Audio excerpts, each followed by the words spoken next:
முஸ்லிம்கள் இன்று பாதிக்கப்பட்டிருக்கிறார்கள். இந்த பாதிப்புக்கு பின்னணியில் நபிகள் நாயகம் ஸல்லல்லாஹு அலைஹி வஸல்லம் அவர்கள் ஏதாவது சொல்லியிருக்கிறார்களா? மறுமை நாளுக்கு நெருக்கமான அடையாளங்களில் இந்த யுத்தங்கள் ஏதாவது இருக்கிறதா? அந்த அடையாளங்கள் ஏதாவது ஹதீஸ்களில் உள்ளதா? அவைகளை பற்றி நாம் பேச வேண்டுமா? அப்படி பேசினால் இஸ்லாமிய மார்க்கத்துக்கும் இந்த பேச்சுக்கும் என்ன தொடர்பு? இந்த விடயங்களை முதலில் உங்களுக்கு மத்தியில் பதிவு செய்யலாம்னு நினைக்கிறேன். ஒரு அடிப்படையை நன்றாக நீங்கள் புரியணும். ஸஹீஹுல் முஸ்லிமில் இந்த ஹதீஸ் இடம்பெறுகிறது. அபூ ஹுரைரா ரலியல்லாஹு அன்ஹு அவர்கள் அறிவிக்கிறார்கள், மல்லம் யக்ஸு வலம் யுஹத்திஸ் நஃப்ஸஹு பில் கத்வி மாத்த அலா ஷுஅபத்தின் மினன் நிஃபாக்.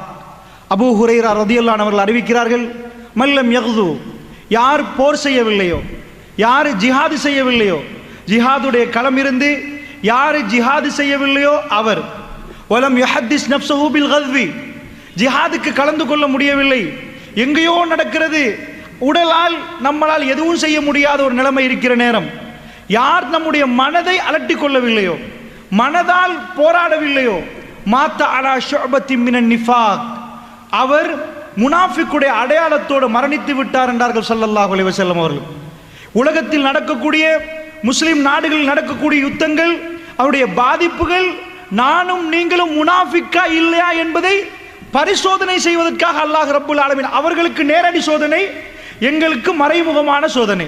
அதாவது உலகத்தில் யுத்தங்கள் நடக்கிறது, முஸ்லிம்கள் பாதிக்கப்படுகிறார்கள், அந்த பாதிப்பு நேரம் எங்களுடைய கல்புகள் அலட்டிக் கொள்ளவே இல்லை என்று சொன்னால், காலையில எழும்புகிறோம், ராத்திரி வருகிறோம், எங்க பிரச்சனை மட்டும்தான் எங்களுக்கு பிரச்சனையாக இருந்தால், அந்த ஷாம் தேசத்தில், சிரியாவிலே, பலஸ்தீனத்திலே அந்த மக்கள் பாதிக்கப்படுகிற நேரம், யமனிலே முஸ்லிம்கள் பாதிக்கப்படுகிற நேரம், ஒரு வாட்டியாவது அல்லாஹ்விடம் கரமேந்தி, இறைவா அந்த மக்களுக்கு உன்னுடைய உதவி வேண்டும் யா அல்லாஹ், அவருடைய கல்புகளை எல்லாம் ஸ்திரப்படுத்தி விடு யா அல்லாஹ் என்று நாம் கேட்காவிட்டால் இந்த சபை என்னையும் உங்களையும் அளந்து பார்ப்பதற்கான சபையாக இருக்கும். அல்லாஹ்வுடைய நல்லடியார்களே, ரசூலுல்லாஹ் சாதாரண வார்த்தை சொல்லவில்லை, மாத்த அலா ஷுஅபத்தின் மினன் நிஃபாக். ஸஹீஹுல் முஸ்லிமிலே வருகிறது, அவர் முனாஃபிக்குடைய அடையாளத்தோடு மரணித்து விட்டார் என்றார்கள் ஸல்லல்லாஹு அலைஹி வஸல்லம் அவர்கள். அப்படி என்றால் என்னிடம் முனாஃபிக்குடைய அடையாளம் இருக்கிறதா? உங்களிடம் முனாஃபிக்குடைய அடையாளம் இருக்கிறதா? நானும் நீங்களும் முஸ்லீமா முஃமினா என்று அளந்து பார்ப்பதற்கு இந்த உலக சம்பவங்கள் சிலது நான் சொல்லிக் கொண்டு போகிறேன். அது சம்பந்தமாக எங்களுடைய கல்புகளுடைய உணர்வுகள் என்ன என்பதை நாங்கள் யாரிடமும் சொல்ல வேண்டாம், நம்மிடமே விசாரித்து பார்க்க வேண்டும் என்பதைத்தான் முதலில் நான் பதிவு செய்கிறேன். அல்லாஹ்வுடைய நல்லடியார்களே, அப்படி என்று சொன்னால், அதாவது இப்ப உலகத்தில் நடக்கக்கூடிய இந்த பிரச்சனைகள், இந்த பிரச்சனைகளை நான் சொல்வதற்கு முன்னாடி ஒரு விஷயத்தை நீங்க புரியணும். அதாவது ஹதீஸ்களை பொறுத்தளவில் ஷாம் என்று தான் வருகிறது. ஹதீஸில் ஷாம் ஷாம் என்று தான் ஹதீஸ்கள் நிறைய நாம் பார்த்தால் ஷாம் என்ற வார்த்தை தான் பயன்படுத்தப்படும். ஷாம் என்றால் என்ன? அதாவது அது புரிந்தால் மட்டும்தான் ஷாம் என்றால் நான் ஹதீஸில் சொல்லுகிற நேரம் உங்களுக்கு நன்றாக புரியும். நான் சொல்லக்கூடிய இந்த மெப்பையும் சரியாக புரிந்து கொண்டால்தான் ரசூல் ஸல்லல்லாஹு அலைஹி வஸல்லம் அவர்கள் சொன்னது என்ன, இன்றைக்கு நடப்பது என்ன, அதற்கும் மறுமைக்கும் எவ்வளவு நெருக்கமா இல்லையா என்பதை நீங்களே விசாரித்துக் கொள்ள வேண்டும். அல்லாஹ்வுடைய நல்லடியார்களே, ஷாம் என்று சொன்னால் அந்த காலத்தில் ஒரு நிலப்பரப்பாக இருந்தது. இன்றைக்கு 4 நாடுகள், அதாவது பலஸ்தீன், ஜோர்தான், லெபனான், சிரியா. ஜோர்தான்ல ஒரு பகுதி, இந்த 4 நாடும் சேர்ந்த துருக்கியில் ஒரு பகுதியும் வரும். இந்த 4 5வது நாடு, இது அத்தனையும் சேர்ந்தால்தான் ஷாம் என்று சொல்லப்படும். இப்போ இந்த நிலப்பரப்புல அதிகமான பெரிய இடம் வந்து சிரியா. இப்போ ஷாமை பொறுத்தளவுல பலஸ்தீன் சின்னது, ஜோர்தான் சின்னது, லெபனான் இந்த பக்கம் சின்னது. அப்ப இந்த பக்கத்தில் உள்ள பெரிய நிலப்பரப்பு என்னது? சிரியா, அதான் அதிகமானது. இப்போ நம்ம இலங்கை என்று வைத்துக் கொண்டால் யாழ்ப்பாணம் இருக்குது, யாழ்ப்பாணத்துக்கு அடுத்தபடி என்ன இருக்குது? கடல், கடலுக்கு அப்புறம் இந்தியா. இந்த கடல் இல்லைன்னு நினைங்க, சிரியா முடிகிற நேரம் கடல் இல்லை, யாழ்ப்பாணத்துக்கு அடுத்த இந்தியாவா? அதே மாதிரி சிரியா முடிகிற நேரம் முடிஞ்ச உடனே துருக்கி தொடங்கிடும், சிரியாக்கு மேல துருக்கி. இப்ப யுத்தம் எங்க நடக்குது? ஹல்ப், அலப்போன்னு சொல்லுவார்கள். அலப்போன்னு சொல்லுவது இலங்கையில யாழ்ப்பாணம் எப்படி மேலே இருக்குதோ, சிரியாவுடைய அந்த மேல பகுதி தான் அலப்போ, ஹல்ப். இந்த ஹல்புக்கு மேல, ஹல்பை தாண்டினா துருக்கி. ஏன் இதை சொல்றேன்னா, ஹதீஸ்கள் எல்லாம் இந்த இடத்தோட தான் சுத்தி சுத்தி வரும். அதனால நல்லா புரிஞ்சுக்கோங்க மெப்ப. இந்த ஷாம் என்ற மண்ணை பொறுத்தளவில் இப்போ சவுதியில் இப்படி நின்றோன்னு வைங்க, நின்றா இடது பக்கமாக உள்ள மண்ணு தான் ஷாம், வலது பக்கமாக உள்ள மண் வந்து யமன். வலது பக்கத்தில் யமன் வந்துடும், இடது பக்கத்தில் ஷாம் வரும். ரசூல் ஸல்லல்லாஹு அலைஹி வஸல்லம் அவர்கள் மறுமை நாள ஒட்டி சொன்ன அத்தனை விஷயங்களும் இந்த அந்த நிலப்பரப்பில் தான் நடக்க போகிறது. இதில் தான் ரசூல் ஸல்லல்லாஹு அலைஹி வஸல்லம் அவர்கள் நிறைய சொன்னார்கள். அப்படி என்றால் நல்லா புரிஞ்சிருப்பீங்க. சவுதி இதண்டா இந்த பக்கம் இப்படி நான் நிற்கிறேன், இந்த பக்கம் அப்படியே யமன் வலது பக்கம், இந்த பக்கம் அப்படியே ஷாம். இந்த ஷாம்ல வந்து நான் சொன்னேன் பலஸ்தீன், ஜோர்தான்ல ஒரு பகுதி, லெபனன்ல ஒரு பகுதி, சிரியா, துருக்கியில சின்ன பகுதி, இது எல்லாத்தையும் ஒட்டி தான் ரசூல் ஸல்லல்லாஹு அலைஹி வஸல்லம் காலத்தில் ஷாம் என்று இருந்துச்சு. அல்லாஹ்வுடைய நல்லடியார்களே, இந்த ஷாமை பற்றி எக்கச்சக்கமான ஹதீஸ்கள் வருகிறது. முதல்ல ஒரு முஸ்லிம் இந்த யுத்தத்தை பற்றி ஏன் வேதனைப்படணும் தெரியுமா? காபத்துல்லால கை வச்சுட்டாங்கன்னு வைங்க, சும்மா இருப்போமா? துடிக்க மாட்டோம், பதற மாட்டோம். அல்லாஹ்வுடைய ஆலயம்டா நமக்குள்ள எந்த பேதமும் பார்க்க மாட்டோம், எல்லோரும் ஒரு அணியில் நிற்போம். காபத்துல்லா காபத்துல்லாண்ட உசுர துறக்க அடுத்த நிமிஷம் நான் நீங்களை யோசிக்க மாட்டோம். மஸ்ஜிது நபவி, மதீனாவும் நமக்கு அப்படி புனிதம். இந்த இஸ்லாமிய மார்க்கம் அவர் ரசூல் ஸல்லல்லாஹு அலைஹி வஸல்லம் சொல்லி தர்றாங்க, 3 பள்ளி வாசல்கள் உங்களுக்கு புனிதமானது. ஒன்று பைத்துல்லா காபத்துல்லா, அடுத்தது மஸ்ஜிது நபவி, அதுக்கு அடுத்தது மஸ்ஜிதுல் அக்ஸா. இது எங்க இருக்குது? ஷாம்ல இருக்குது. அப்ப மக்கா எங்களுக்கு புனிதம், மதீனா எங்களுக்கு புனிதம், அதுக்கு அடுத்தபடியாக புனிதமான இடம் என்ன? இது ஷாம் தான் எங்களுக்கு புனிதம். இது அதிகமான மக்கள் புரிகிறாங்க இல்ல. உலகத்தில் என்ன நிலப்பரப்பு இருந்தாலும் மக்கா மதீனாவுக்கு அடுத்தபடியாக இந்த ஷாம் என்பது எங்க கல்வியில் அப்படி இடம் பெற வேண்டிய இடம். இந்த 3 ரசூலுல்லாஹ் சொல்றாங்க. அப்ப ஷாம் என்று சொன்ன நிறைய பேர் கவலை வர்றது இல்லை. ஏன் வரலண்டா, மக்காண்டா வருகுது, மக்கா எங்களே, மதீனாடா வருகுது. மக்கா மதீனாவோட வர்றது தான் இந்த ஷாம். ரசூல் ஸல்லல்லாஹு அலைஹி வஸல்லம் அவர்கள் அதிகமாக சிலாயித்து சொன்னாங்க. சஹாபாக்கெல்லாம் உட்கார வச்சு பேசுறாங்க. அல்லாஹ் ஷாமுக்கு அல்லாஹ் செய்த அருள், அல்லாஹ் செய்த பரக்கத்துன்றாங்க. சஹாபாக்கள் கேட்டாங்க, யா ரசூலல்லாஹ், ஏன் யா ரசூல் அப்படி என்றீங்க, எப்படி சொல்றீங்க? ஷாமை பார்த்து ஏன் அப்படி பண்றீங்க? அல்லாஹ்வுடைய தூதர் ஸல்லல்லாஹு அலைஹி வஸல்லம் சொன்னாங்க, நான் கண்களால் அல்லாஹ் ரப்புல் ஆலமீன் எனக்கு காட்டுகிறான். என்ன காட்டுகிறான் தெரியுமா? ஷாமுடைய நிலப்பரப்பில் மலக்குமார்கள் தன்னுடைய ரெக்கைகளை தாழ்த்தி கொண்டிருக்கிறார்கள். அல்லாஹ் அருள் செய்த பூமி என்றார்கள் ரசூல் ஸல்லல்லாஹு அலைஹி வஸல்லம் அவர்கள். அப்படிப்பட்ட பூமி அல்லாஹ் ரப்புல் ஆலமீன் திருக்குர்ஆன்ல குர்ஆன்ல சொல்றான். ஒரு நாள் ராத்திரி ரசூல் ஸல்லல்லாஹு அலைஹி வஸல்லம் அவர்களை மஸ்ஜிதுல் நபவி, அதாவது மஸ்ஜிதுல் ஹராம்ல இருந்து காபத்துல்லால இருந்து எங்க கொண்டு போறான்? அக்ஸா பள்ளிவாசலுக்கு கொண்டு போய் அக்ஸாவில் இருந்து மேராஜ் பயணம் கொண்டு போறான்லாம். இதுக்கு இஸ்ராண்டுவோம், அதுக்கு மேல போறது மேராஜ். இந்த உலகத்துக்குள்ளேயே பைத்துல் ஹராத்துல இருந்து மஸ்ஜிதுல் ஹராம்ல இருந்து அக்ஸா வரைக்கும் போனா அதுக்கு பேர் இஸ்லாம், அதுக்கு மேல போறது மேராஜ். அல்லாஹ் எப்படி சொல்றான் தெரியுமா? சுப்ஹானல்லஸி அஸ்ரா பி அப்திஹி லைலம் மினல் மஸ்ஜிதில் ஹராம் இலல் மஸ்ஜிதில் அக்ஸா அல்லதி பாரக்னா ஹவ்லஹு. அல்லாஹ் ரப்புல் ஆலமீன் சொல்றான், தன்னுடைய அடியான் முஹம்மது ஸல்லல்லாஹு அலைஹி வஸல்லம் அவர்களை மஸ்ஜிதுல் ஹராம்ல இருந்து மஸ்ஜிதுல் அக்ஸா வரைக்கும் கொண்டு போனானே, அவன் பரிசுத்தமானவன் சொல்லி நிப்பாட்டினா பிரச்சனை இல்லை. என்ன சொல்றான் தெரியுமா? பாரக்னா அலா ஹவ்லஹு, அதை சுத்தி நாம் என்ன பண்ணிருக்கிறோம்? பரக்கத்து செய்திருக்கிறோம் என்று அல்லாஹ் ரப்புல் ஆலமீன் சொல்றானே. பரக்கத்து செய்யப்பட்ட பூமி ஷாம். திருக்குர்ஆனில் நேரடியாக வருகிறது. ஷாம் என்று சொன்னா அது பரக்கத்து செய்யப்பட்ட மண். அமெரிக்காவுக்கு அப்படி வரல, ரஷ்யாவுக்கு அப்படி வரல, ஷாமுக்கு பரக்கத்து செய்யப்பட்டு திருக்குர்ஆனில் நாம நெடிய பார்க்கலாம்.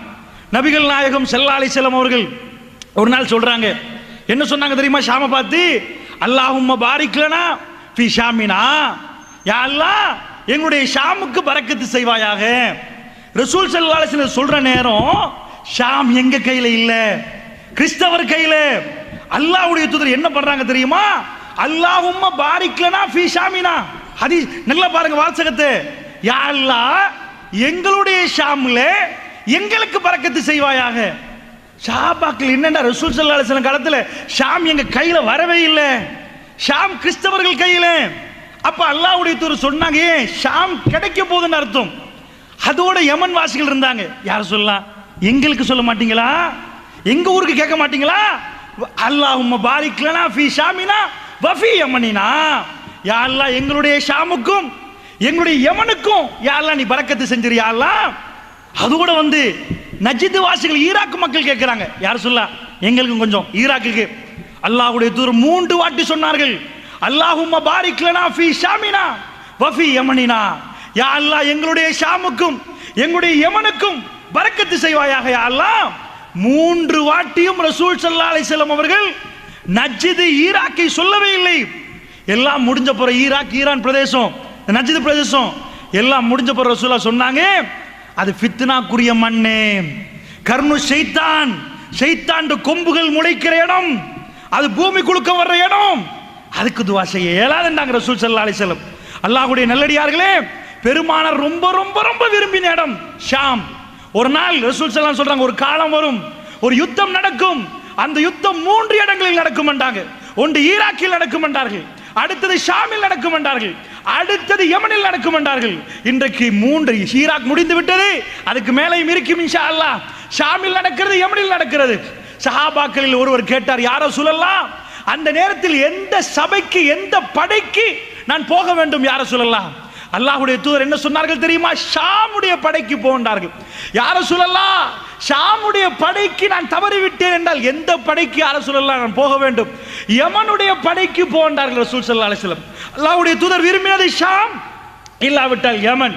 ஈராக்கை பற்றி ரசூல் ஸல்லல்லாஹு அலைஹி வஸல்லம் அவர்கள் பேசவில்லை. அல்லாஹ்வுடைய நல்லடியார்களே, அப்படி என்றால் ஷாம் ரசூலுல்லாஹ்வுடைய நாவினால் பரக்கத்து செய்ய யா அல்லாஹ் இந்த ஷாமுக்கு பரக்கத்து செய்து விடு என்று கேட்டார்கள். யா அல்லாஹ் இந்த யமனுக்கு பரக்கத்து செய்து விடு என்று கேட்டார்கள். சுப்ஹானல்லாஹ், ஷாமுக்கு செய்யப்பட்ட பரக்கத்து, நபிமார்களுடைய வருகை, இமாம்களுடைய புத்தகங்கள் எழுதப்பட்ட எக்கச்சக்கமான இமாம்கள் எல்லோரும் ஷாம். பேர் குறிப்பிட்டு இன்றைக்கு நான் சொல்லக்கூடிய எல்லா ஹதீஸும் ஷேக் அல்பானி அவர்களால் சஹியாக்கப்பட்ட ஹதீஸ் தான் சொல்ல போகிறேன். இந்த ஷேக் அல்பானி அவர்கள் பிரச்சாரம் செய்த மண்ணு ஷாமுடைய மண்ணு. ஷேகுல் இஸ்லாம் இமாம் இப்னு தைமிய்யா ரஹ்மத்துல்லாஹி அலைஹி எக்கச்சக்கமான ஃபத்தாவா இப்னு தைமிய்யா மட்டும், மஜ்மூ ஃபத்தாவா மட்டும் 24 வால்யூம்களோடும் அப்படி கிதாபுகள் எழுதி வைத்திருக்கிறார். இங்க தொடங்கினா கிதாப் அங்க முடியும். அப்படி எழுதின அவருடைய வீர பிரச்சாரம் நடந்தது ஷாமில். அல்லாஹ்வுடைய நல்லடியார்களே, இமாம் நவவி அவர்கள் பிரச்சாரத்தை முடக்கிவிட்ட இடம் ஷாம். அல்லாஹ்வுடைய நல்லடியார்களே, ஹஜருல் அஸ்கலானி ரஹ்மத்துல்லாஹி அலைஹி அவர் பிரச்சாரம் செய்த இடம் ஷாம். நான் என்ன உங்களுக்கு சொல்ல வர்றேன், பெரும் பெரும் இமாம்கள் என்று யாருடைய பெயரை நீங்கள் எடுத்துக்கொண்டாலும் அவர்கள் பிரச்சாரம் செய்த பரக்கத்து பொருந்திய இடம் ஷாம். அல்லாஹ்வுடைய நல்லடியார்களே, ஷாமை ரசூலுல்லாஹ் சிலாஹித்து சொன்னார்கள். ஷாமுக்கு நிறைய பரக்கத்தை வேண்டி ரசூல் ஸல்லல்லாஹு அலைஹி வஸல்லம் அவர்கள் பிரார்த்தனை செய்தார்கள். அந்த ஷாமை பற்றி இப்படி எல்லாம் சொன்ன ரசூலுல்லாஹ், சிலாஹித்து சொன்ன ரசூலுல்லாஹ் விரலை நீட்டி சொன்னார்கள், இதுதான் கடைசி நாளைக்குரிய அடையாளம் என்றே சொன்னார்கள். அர்துல் மஹ்ஷர் என்றார்கள். மஹ்ஷருடைய பூமி ஷாம், அர்துல் மஹ்ஷர் என்றார்கள். இந்த ஷாம் இருக்கிறது, இது மஹ்ஷருடைய மண் என்றார்கள் ரசூல் ஸல்லல்லாஹு அலைஹி வஸல்லம் அவர்கள். மஹ்ஷருடைய மண் என்றால் மஹ்ஷர் மைதானம் நினைச்சிடக்கூடாது. மறுமை நாள் நெருங்குற நேரம் நெருப்புகள் எடுக்குமா, இந்த பக்கம் அந்த பக்கம் எல்லா பக்கமும் நெருப்பு எடுக்கும். அந்த நெருப்பு மக்களை தள்ளிட்டே வரும். மக்கள் எல்லோரும் மறுமை நாளுக்கு நெருங்குற நேரம் ஒன்று சேருகிற இடம் ஷாம் என்றார்கள் ரசூல் ஸல்லல்லாஹு அலைஹி வஸல்லம். அப்படி என்று சொன்னால் இப்பொழுது நாம் ஷாமில் இருந்தே வருவோம். அந்த ஷாமை பற்றி ரசூலுல்லாஹ் சொன்னதும் இன்றைக்கு நடக்கக்கூடிய யுத்தத்துக்கும் என்ன முடிச்சு போடலாம், இது என்ன யுத்தம் என்பதை நீங்கள் பார்க்கலாம். அல்லாஹ்வுடைய நல்லடியார்களே, நபிகள் நாயகம் ஸல்லல்லாஹு அலைஹி வஸல்லம் அவர்கள் இந்த ஷாமை சிலாகித்து சொன்னதெல்லாம் ஒரு பக்கம் வைப்போம். அதில் எக்கச்சக்கமான பரக்கத்துகளை நாங்கள் பார்த்து விட்டோம். அந்த மண்ணிலே ஒரு பிரச்சனை என்றால் ஒவ்வொரு மூமினுடைய கல்விலும் வேதனை உருவாக வேண்டும் என்ற சிந்தனையும் உங்களுக்கு மத்தியில் வைத்து விட்டேன். ரசூல் ஸல்லல்லாஹு அலைஹி வஸல்லம் அவர்கள் ஷாம் கிடைக்க முன்னாடி இந்த துஆவை செய்தார்களே, அல்லாஹ் மீது ஆணையாக ரசூலுல்லாஹ் மௌத்தாகி 4 வருடங்களுக்கு பிறகுதான் ஷாம் எங்கள் கையிலே கிடைக்கிறது. ரசூலுல்லாஹ் கேட்ட துஆ என்ன? அல்லாஹும்ம பாரிக் லனா ஃபீ ஷாமினா, யா அல்லாஹ் எங்களுடைய ஷாமுக்கு எங்களுக்கு பரக்கத்து செய்வாயாக என்று கேட்டார்கள். கேட்கிற நேரம் ஷாம் யாருடைய கையிலே? ரோமர்களுடைய கையிலே, கிறிஸ்தவர்களுடைய கையிலே. ரசூலுல்லாஹ் மௌத்தாகி அபூ உபைதா இப்னுல் ஜர்ராஹ் ரலியல்லாஹு அன்ஹு அவர்கள் 4 ஆண்டுகள் ஹிஜ்ரி 15ஆம் ஆண்டு உமர் பின் கத்தாப் ரலியல்லாஹு அன்ஹு காலத்தில் அவர்தான் ஷாமை கைப்பற்றி கொண்டு வருகிறார். ரசூலுல்லாஹ் ஒரு நாள் சொன்னார்கள், அஹ்ஸாப் போர், அதாவது கந்தக் என்ற ஒரு யுத்தம் நடந்தது. இந்த யுத்தத்தை பொறுத்தளவில் எல்லாரும் பத்ர் தெரிஞ்சு வச்சிருப்பாங்க. பத்ருக்கு பிறகு உஹது யுத்தம் நடந்துச்சு. இதே மாதிரி அடுத்த யுத்தம் அஹ்ஸாப் யுத்தம், ஹந்தக் யுத்தம், அகல் யுத்தம். இந்த யுத்தத்தை மாதிரி இந்த உம்மத்திலே அதிபயங்கரமான யுத்தத்தை நீங்க பார்க்கவே இயலாது. இதுதான் ஃபைனல் வார் என்று சொல்ற மாதிரி யுத்தம். அவ்வளவு அற்புதம், அதிபயங்கரமான ஒரு யுத்தம். ஏனென்றா பத்ர்ல 300, அவங்க 1000. டிஃபரண்ட் எவ்வளவு? 700 பேர். இங்க 300, அவங்க 1000 ஆச்சா? 700 தான் டிஃபரண்ட். அந்த டிஃபரண்ட்ல அல்லாஹ் வெற்றியை கொடுத்துட்டானா? உஹது பிரச்சனை இல்லை. அஹ்ஸாபை பொறுத்தளவுல எல்லோ இப்ப ரியாத்ன்றமே, அதுக்கு நஜித்னு சொல்லுவாங்க. அந்த டைம்ல இந்த பகுதி எல்லாம் காஃபிர், எல்லாரும் ஒன்று சேர்றாங்க. எதுக்கு தெரியுமா? மதீனாவை சுத்தி வளைச்சு அவ்வளவு பேரும் கொண்டு போட்டுரும். இதான் ஃபைனல் டிசிஷன்.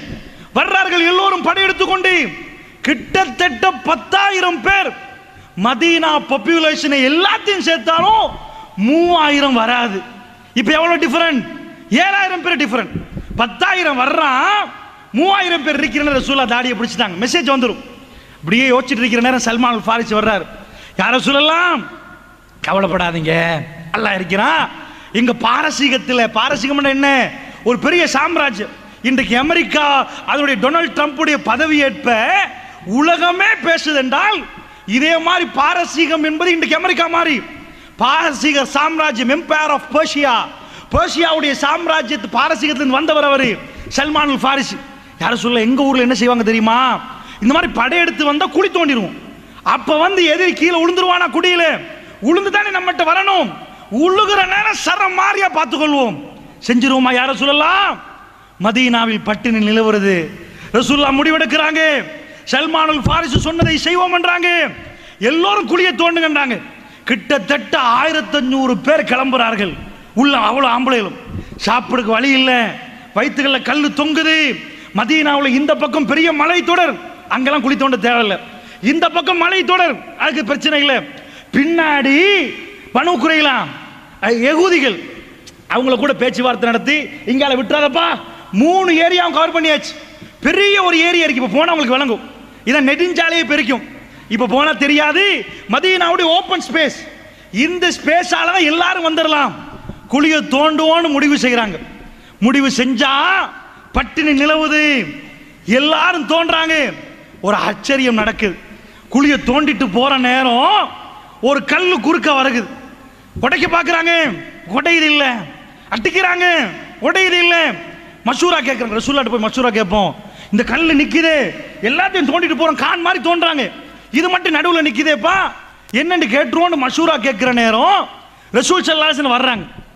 வந்து குழியை தோண்டுவதற்கு அந்த குழியை கல்லு குறுக்க நிக்கிற கல்லை உடைக்க வந்தா, அல்லாஹ்வுடைய தூதர் எப்படி உடைச்சாங்க தெரியுமா? பார்த்துட்டாங்க. உடையுது இல்லையா, அல்லாஹ் அறிவிச்சு கொடுத்துருப்பான் போல. எடுத்து கையில பிஸ்மில்லான்றாங்க. பிஸ்மில்லான்னு ஒரு அடி, கல்லு சுக்குணும், கல்லு உடையுது. அல்லாஹ் அக்பர்ன்றாங்க ரசூலுல்லாஹ். இதுதான் ஷாமுடைய வாசல் திறக்கிற நேரம். இந்த யுத்தம் வரைக்கும் எப்படி வரைபடத்தை கீத்துறாங்கன்னு பாருங்க. இன்னும் ஷாம் கையில கிடைக்கல. ஒரு அடி அடிச்சு ஒட்டஞ்ச உடனே சொல்ற அல்லாஹ் அக்பர், அல்லாஹ் அக்பர், அல்லாஹ் பெரியவன். வயிற்றுல கல்லு தொங்குது, மக்கள் பட்டியலில் நிற்கிறாங்க. ரசூலுல்லாஹ் என்ன பண்றாங்கண்டா, மக்களை பார்த்து என்ன சொன்னார்கள் தெரியுமா? அல்லாஹ் ரப்புல் ஆலமீன் ஷாமுடைய செந்நிறை கோட்டைகளை எனக்கு காட்டுகிறான். அல்லாஹ் ஷாமை என் கையில் தருகிறான், என்னுடைய உம்மத்தின் கையில் கொடுக்கிறான் என்றார்கள் ரசூல் ஸல்லல்லாஹு அலைஹி வஸல்லம். கல்லில் இன்னொரு பகுதி மீதமா இருக்குது. அப்படியே பிஸ்மில்லாஹ் அறுத்தாட்டி கல்லு உடையுது. அல்லாஹ் அக்பர் என்றாங்க. வயிற்றுல கல்லு தொங்குது. 10,000 பேர் வெளியே நிக்கிறான், 3000 பேரை காலி பண்ணிடுவான். இது கங்காலம் மதீனாவுல வாழலாமா வாழ முடியாதா என்று கேள்வி இருக்கிற நேரம் பெருமானார் என்ன பேசுறாங்க தெரியுமா? கல்லு உடையுது, யாராலும் உடைக்க முடியாத கல்லு. ரசூல் ஸல்லல்லாஹு அலைஹி வஸல்லம் சொன்னாங்க. என்ன சொன்னார்கள் தெரியுமா? பாரசீக கோட்டை, வெள்ளை மாளிகை, பைத்துல் அபியல், பாரசீக மன்னனுடைய வெள்ளை மாளிகை, ஒயிட் பேலஸ், அதை அல்லாஹ் ரப்புல் ஆலமீன் எனக்கு காட்டுகிறான். அவருடைய கருவூலங்களை என்னுடைய உம்மத்துக்கு கொடுக்கிறான் என்றார்கள் ரசூல் ஸல்லல்லாஹு அலைஹி வஸல்லம். இன்னொரு பகுதி மிஞ்சிருக்குது. பிஸ்மில்லாஹ் ஓங்கி ஒரு அடி அடித்தார்கள், கல்லு சுக்குநூறாகிவிட்டது. அல்லாஹ் அக்பர் என்றார்கள். ரசூல் ஸல்லல்லாஹு அலைஹி வஸல்லம் சொன்னார்கள், யமனுக்குரிய நுழைவாயலை வல்லாஹி அல்லாஹ் எனக்கு காண்பிக்கிறான், அதையும் என் உம்மத்து கையில கொடுத்துட்டான். சுபஹானல்லாஹ். இது எப்படிப்பட்ட நிலைமைன்னு சொன்னாதான் உங்களுக்கு புரியும். ஏனண்டா இப்ப எங்களை சுத்தி வளைச்சு ரவுண்ட் அப் பண்ணிட்டாங்கன்னு வைங்க, இந்த டைம்ல போய் பாரசீகத்தை பிடிச்சா எப்படி இருக்கும்?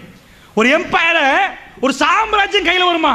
அட உள்ள மதீனாவே பாதுகாக்கிறதுக்கு எல்லாம் இருக்கிறோம், நாம கொஞ்சம் பேர் இருந்துட்டு அவ்வளவு பேர் எப்படி பிடிக்கணும்னு யோசிக்க மாட்டாங்களா? இறை தூதரா இருந்தா மட்டும்தான் இதை பேசலாம், இல்லைன்னா பேச இயலாது. யாரு கையில் இருக்குது? ஒரு சின்ன ஆள் கையில் இருக்குது, சக்கரவர்த்தி கையில் இருக்குது, சாம்ராஜ்யத்தின் பெரும் தலைவர், அவங்க கையில இருந்து சாம்ராஜ்யமே வந்துருமா? அதுக்கு மேல இல்லையா? பாரசீக சாம்ராஜ்யம் உடைஞ்சு போயிருமா? எத்தனை நாடுகள் சுபஹானல்லாஹ், கொஞ்ச நெஞ்ச நாடா? பாரசீகம் என்பது இத்தாலியை தலைநகரமாக கொண்ட, ஈராக்கு, ஈரான், பாரசீகம் ஈரான தலைநகரமாக கொண்ட பெரிய நிலப்பரப்பு.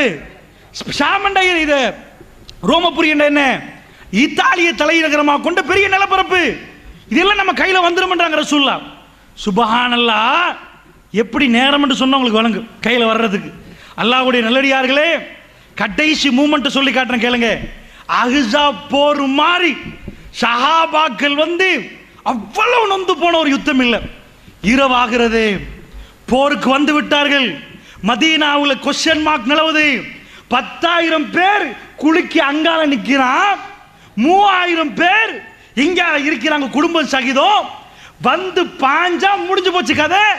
பத்ர் மாதிரியே 10 மடங்கு என்லார்ஜ் பண்ணி பாருங்க. 300, 3000, 1000, 10,000 மாறி இருக்குது.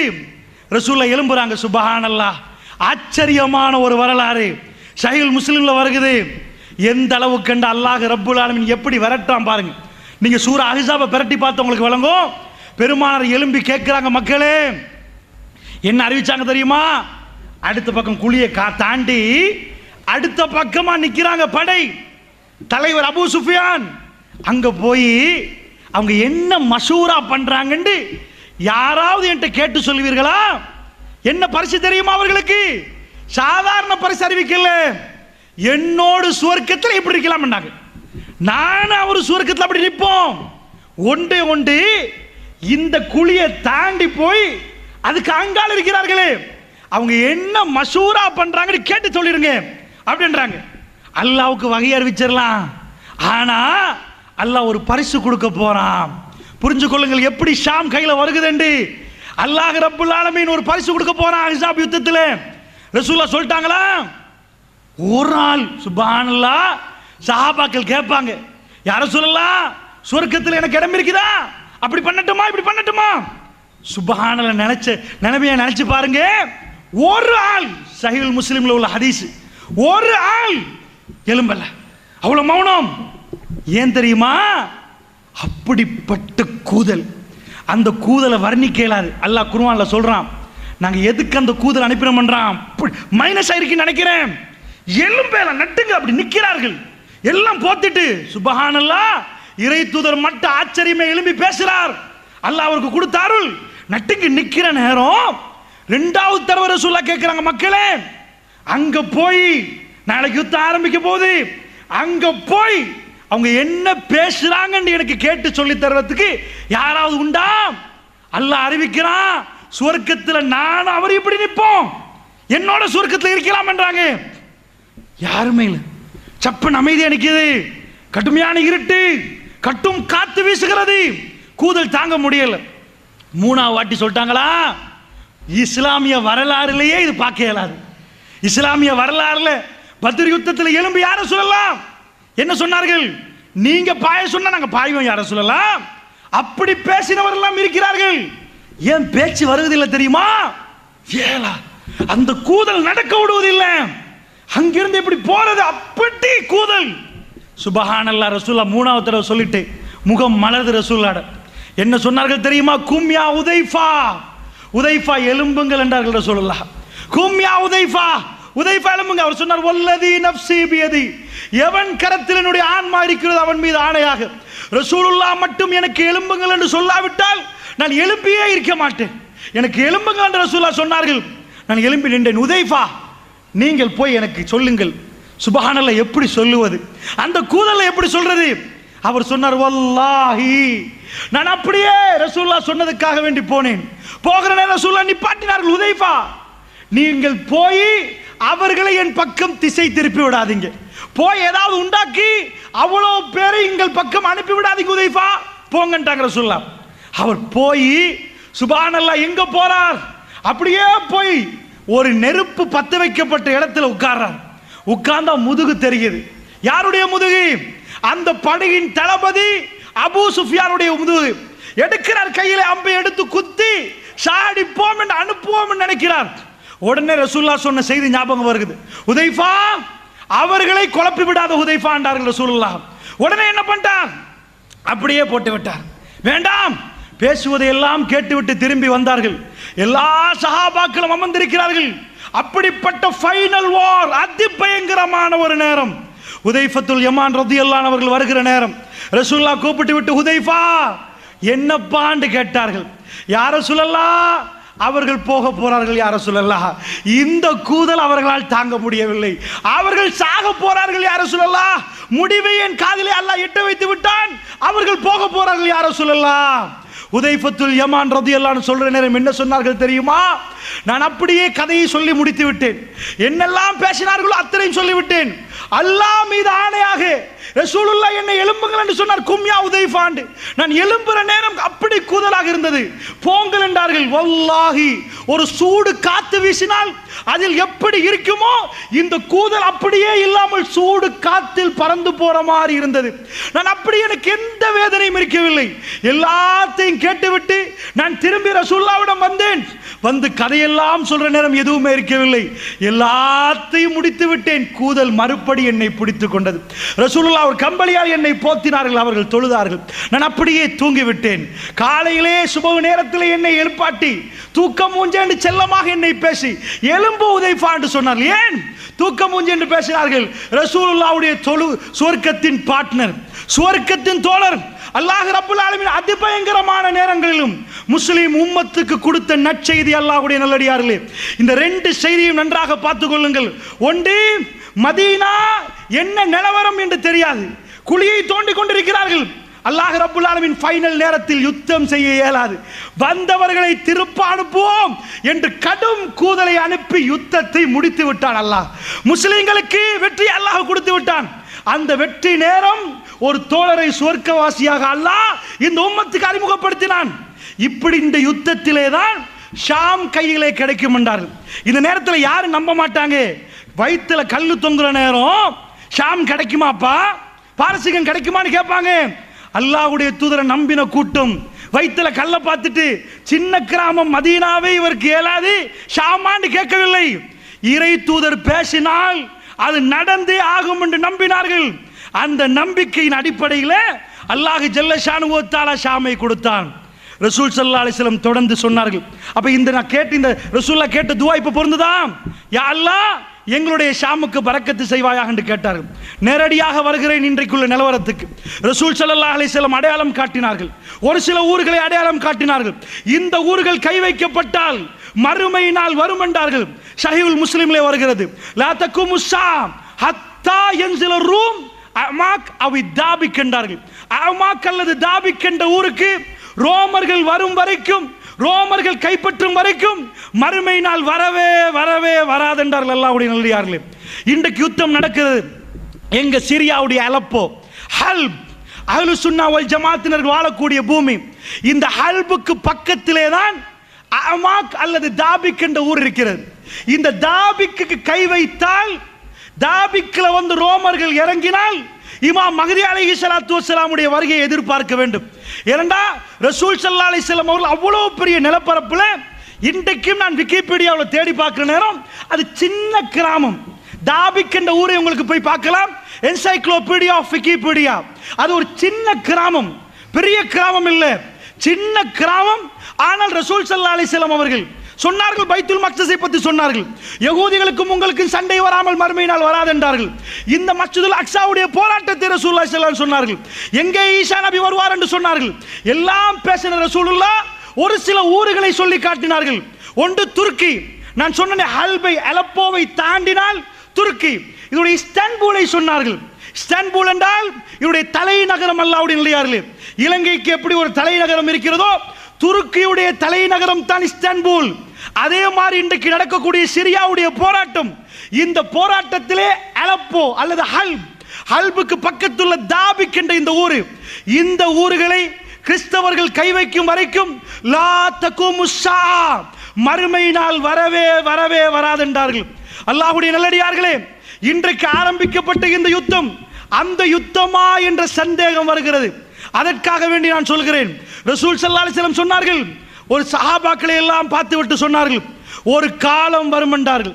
எப்படிப்பட்ட காலம் என்றால் ஒரு யுத்தம் நடக்கும் என்றார்கள், அந்த யுத்தம் முடிய மறு யுத்தம் நடக்கும் என்றார்கள், அந்த யுத்தம் முடிய மறு யுத்தம் நடக்கும் என்றார்கள். இப்படியே ஒரு யுத்தம் முடிய இன்னொரு யுத்தத்தை அந்த மக்களுக்கு அல்லாஹ் வாக்களித்துக் கொண்டே இருப்பான் என்றார்கள். திடீரென்று ரசூல் ஸல்லல்லாஹு அலைஹி வஸல்லம் சொன்னார்கள், ஒரு இருட்டிலே, ஒரு இரவிலே, இருட்டு நேரம் அதிபயங்கரமான பிரச்சனையோடு தத்தளிப்பார்களே, அதைவிட பயங்கரமாக அந்த மக்கள் தத்தளிப்பார்கள். உலகம் அவர்களை விட்டு கைவிரித்துக் கொள்வார்கள். ஆனால் யுத்தம் முடியவே முடியாது. மறுபடி ஒரு யுத்தம் வரும் என்றார்கள். இது வந்து கொண்டே இருக்கும் என்றார்கள். அங்கே ஜிஹாது நடந்து கொண்டே இருக்கும் என்றார்கள். ஹத்தா, எது வரைக்கும் தெரியுமா? மறுமை நாள் வரும் வரைக்கும் நடக்கும் என்றார்கள் ரசூலுல்லாஹ். கடைசி நேரம் வரும் வரைக்கும் நடக்கும் என்றார்கள். திடீரென்று ரசூலுல்லாஹ் மௌனமாகிவிட்டு சொன்னார்கள், அது எந்த பூமி தெரியுமா என்றார்கள். சஹாபாக்கள் பார்த்தார்கள். ரசூலுல்லாஹ் விரலை நீட்டினார்கள். ஷாம் என்றார்கள் ரசூலுல்லாஹ். எப்படி நீட்டினார்கள் தெரியுமா? ஷாம் என்று நீட்டி மடக்கவில்லை. சஹாபாக்கள் சொன்னார்கள், ரசூலுல்லாஹ் ஷாம் என்று நீட்டிக்கொண்டே இருந்தார்கள். எந்த அளவுக்கு நீட்டினார்கள் என்றால் ரசூலுல்லாஹ் களைப்பாகி விட்டார்கள், அவருடைய விரல் வலிக்கிறது என்று ஆகிற நிலைமை வரைக்கும் விரலை நீட்டிக்கொண்டு ஷாம் என்றார்கள். இங்கே யுத்தம் தொடங்கி விட்டால், இங்கே யுத்தம் ஆரம்பித்து விட்டால் அது முடியவே முடியாது. அந்த யுத்தத்துக்கு பிறகு மறு யுத்தம், மறு யுத்தத்துக்கு பிறகு மறு யுத்தம். மல் அமா என்றார்கள் ரசூலுல்லாஹ். மல் அமா யுத்தம் ஆரம்பித்து விட்டால் அது மறுமை நாளைக்குரிய அடையாளம் என்றார்கள் ரசூலுல்லாஹ். இன்றைக்கு ஆரம்பிக்கப்பட்ட யுத்தம் அந்த யுத்தமா? அல்லாஹு ஆலம். அல்லாஹ்வுடைய நல்லடியார்களே, நான் சொல்லக்கூடிய ஹதீஸ்களை எல்லாம் வைத்து விட்டு நீங்கள் கடைசியில் முடிவெடுங்கள், இது அப்படிப்பட்ட யுத்தமா என்று முடிவெடுப்பதற்கு தான் இந்த தலைப்பு தரப்பட்டிருக்கிறது. அப்படி என்றால் ரசூல் ஸல்லல்லாஹு அலைஹி வஸல்லம் இன்னொரு செய்தி சொன்னார்கள். இவைகள் எல்லாம் சஹீஹுல் முஸ்லிமில் வரக்கூடிய செய்தி. அல்லாஹ்வுடைய தூதர் சொன்னார்கள், ஒரு காலம் வரும் என்றார்கள். அந்த காலம் எப்படி இருக்கும் என்று தெரியுமா? ஈராக் அதனுடைய தீனாரை சொல்லிவிட்டு சொன்னார்கள், அது இப்ப இலங்கையிலே ரூபாய்கள், இலங்கையிலே ரூபாய், இதை தர மறுக்கும் என்றார்கள். ஈராக்கிலே ஈராக்குடைய பணத்தை ஈராக் தர மறுக்கும் என்றார்கள். அப்படின்னா என்ன அர்த்தம்? ஈராக் வறுமையாக இருக்கும், ஈராக்கிலே பொருளாதார தடை வரும், ஈராக்கிலே சல்லி பஞ்சம் வரும். அதைத்தான் ரசூலுல்லாஹ் சொன்னார்கள். ஈராக் சஹாபாக்கள் கேட்டார்கள், யார் ரசூலுல்லாஹ், யார் ரசூலுல்லாஹ், ஈராக் என்றால் யார் தெரியுமா? பாரசீக மன்னர்கள் வாழ்ந்த கோட்டைகள், அப்படிப்பட்ட இடம். மதீனாவுக்கு ஈராக்குக்கும் மலைக்கும் மடுக்கும் வித்தியாசம். அந்த ஈராக்குக்கு ஆமா வரும், அவர்களுக்கு பொருளாதார தடை வரும். யார்கிட்ட வரும்? யார் சொல்லலாம்? அந்நியர்கள்ட்ட இருந்து வர மாட்டாங்க, அந்நியர்கள்ட்ட இருந்து வர மாட்டார்கள். அப்படியா? அது வராம மறுமை நாள் வராதுன்றாங்க. அடுத்ததாக ரசூலுல்லாஹ் சொன்னாங்க, அடுத்தது சிரியாண்டாங்க. சிரியாவில் பொருளாதார தடை வரும் மாட்டாங்க, சிரியா தன்னுடைய பணத்தை தர மறுக்கும் என்றார்கள். அப்படி ஒரு காலம் வந்தா, சிரியாவுக்கு பொருளாதார சிக்கல் வந்தா அது மறுமை நாளைக்கு அடையாளம் பண்ணிட்டாங்க. அதுக்கு பிறகு யார்கிட்ட வரும்? யார் சொல்லலாம்? ரோமர்கள்ட்ட இருந்து வர மாட்டாங்க, கிறிஸ்தவர்கள்ட்ட இருந்து வர மாட்டாங்க. அப்படியா? அதுக்கு அடுத்தபடியாக ஈஜிப்ட், எகிப்தை சொன்னால் மிஸ்ர், மிஸ்ர் தன்னுடைய பணத்தை தர மறுக்க மாட்டாங்க, அங்க பொருளாதார தடை வர மாட்டாங்க. வரிசையாக சொன்னார்கள். ஈராக்கு டெசர்ட் லயன், பாலைவனத்து சிங்கம் சதாம் ஹுசைன், அவரை முழுக்க முடித்து விட்டார்கள். அவனை கொண்டு போய் தூக்கில போட்டாங்க. ஒரு ஜனாதிபதியை கொண்டு போய் பப்ளிக்கா வச்சு தூக்கில போட்டு ஈராக்கு கதையை முடித்தார்கள். யார்கிட்ட வந்துச்சு? யார்கிட்ட வந்துச்சு? அந்நியன்ட்ட இருந்து வந்துச்சு. ரசூல் ஸல்லல்லாஹு என்ன சொன்னாங்க? ஈராக் தன்னுடைய பொருளாதாரத்தை தர மறுக்கும் என்றார்கள்.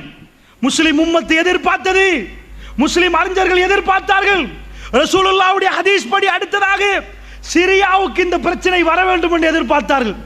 அது 2012ஆம் ஆண்டு 11ஆம் ஆண்டு உள்நாட்டு போராக ஆரம்பித்து 38,100 பில்லியன் ரூபாய்கள், நம்ம கணக்குப்படி 38,100 பில்லியன் ரூபீஸ், 38,100 பில்லியன்.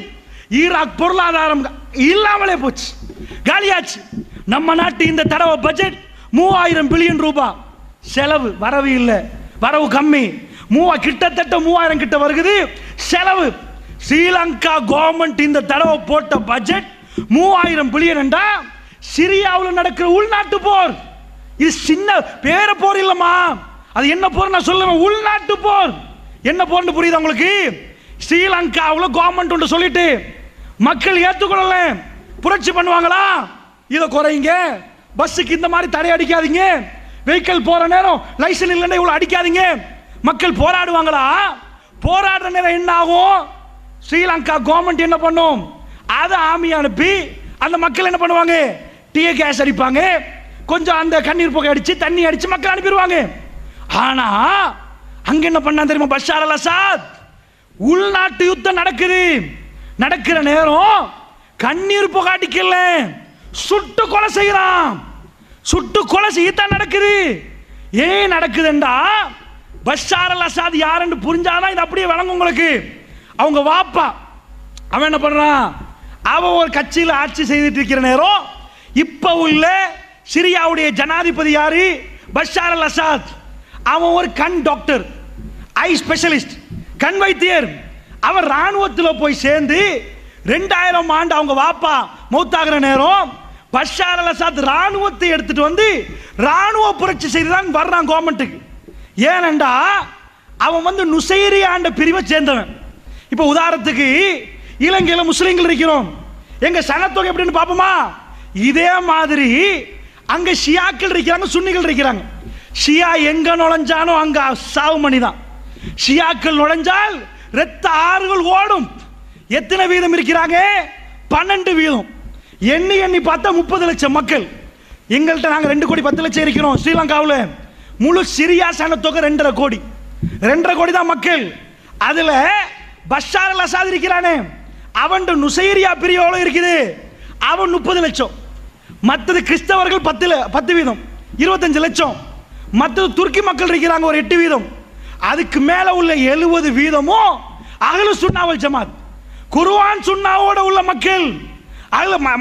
அதாவது அஹ்லு சுன்னா வல் ஜமாத் 70, மற்ற 30 தான் பிரிச்சு போடலாம். இதுல இவன் கூட்டம் எவ்வளோ? 2.5 கோடி மக்கள் 30 லட்சம். அப்ப ஏன் அந்த மக்கள் இவருக்கு கீழே இருக்கணும்? நுசைரியா யாருன்னு தெரியுதா? ஈரான் கவர்மெண்ட் இருக்கு பாருங்க, ஈரான் இந்த நுசைரியாவை பார்த்து காஃபிரான். இவனும் ஷியா அவனும் ஷியா. இந்த ஷியா என்ன பண்றான்? ஈரான் சொல்றான் அவன் காஃபிரான். எப்படி அவன் காஃபிரானா? இவங்க ஷியாக்கள் அத்துமீறின ஆட்கள். இவங்க யாருண்டா? ஈசா அலைஹிஸ்ஸலாத்து வஸ்ஸலாம் உலகத்துக்கு வந்த பிறகு அவன் என்ன பண்ணா? சிலர்கள் கிறிஸ்தவர்கள் என்ன பண்ணாங்க?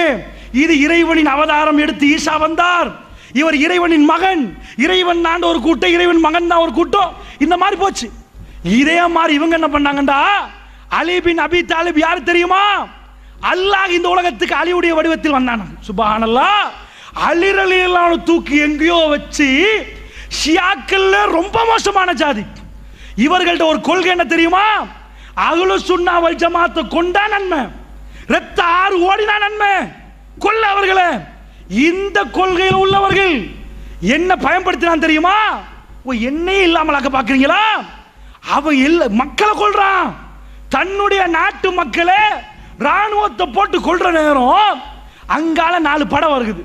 ISIS வருகுது, ஜபஹத்து நுஸ்ரா வருகுது, துருக்கியில இருந்து ஒரு படம் வருகுது, மக்கள் சார்புல வெளியில இருந்து கொஞ்சம் படம் வருகுது. இவன் தன் கவர்மெண்ட்ல உள்ள ராணுவத்தை அடிக்கிறான். இப்ப அந்த கவர்மெண்ட் சிரியா ஆர்மி அடிக்குது மக்களுக்கு.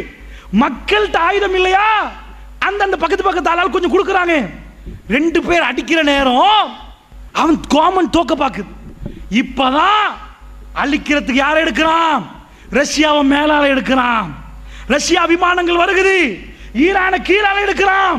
தரைய மார்க்கமாக ஈரான், ஆகாய மார்க்கமாக ரஷ்யா போம்பைய போட்டு ஒன்றுமில்லாமல் ஆக்குறான்.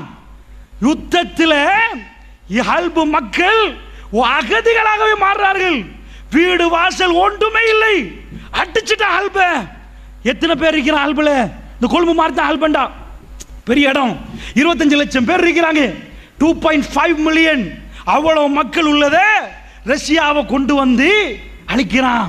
முஸ்லிம் அழிக்கிறான். பஷார் அல் அசாதை பொறுத்தளவில் அவனை பத்தி இந்த இரவுல நீங்க எல்லாம் துவா செய்ய வேண்டும், அவனுக்கு எதிராக துவா செய்ய வேண்டும் என்பதுக்கு சொல்றேன். பஷார் அல் அசாத் யாரு தெரியுமா? கிறிஸ்மஸ் கொண்டாடுறாங்க 5 வருஷத்துக்கு பிறகு.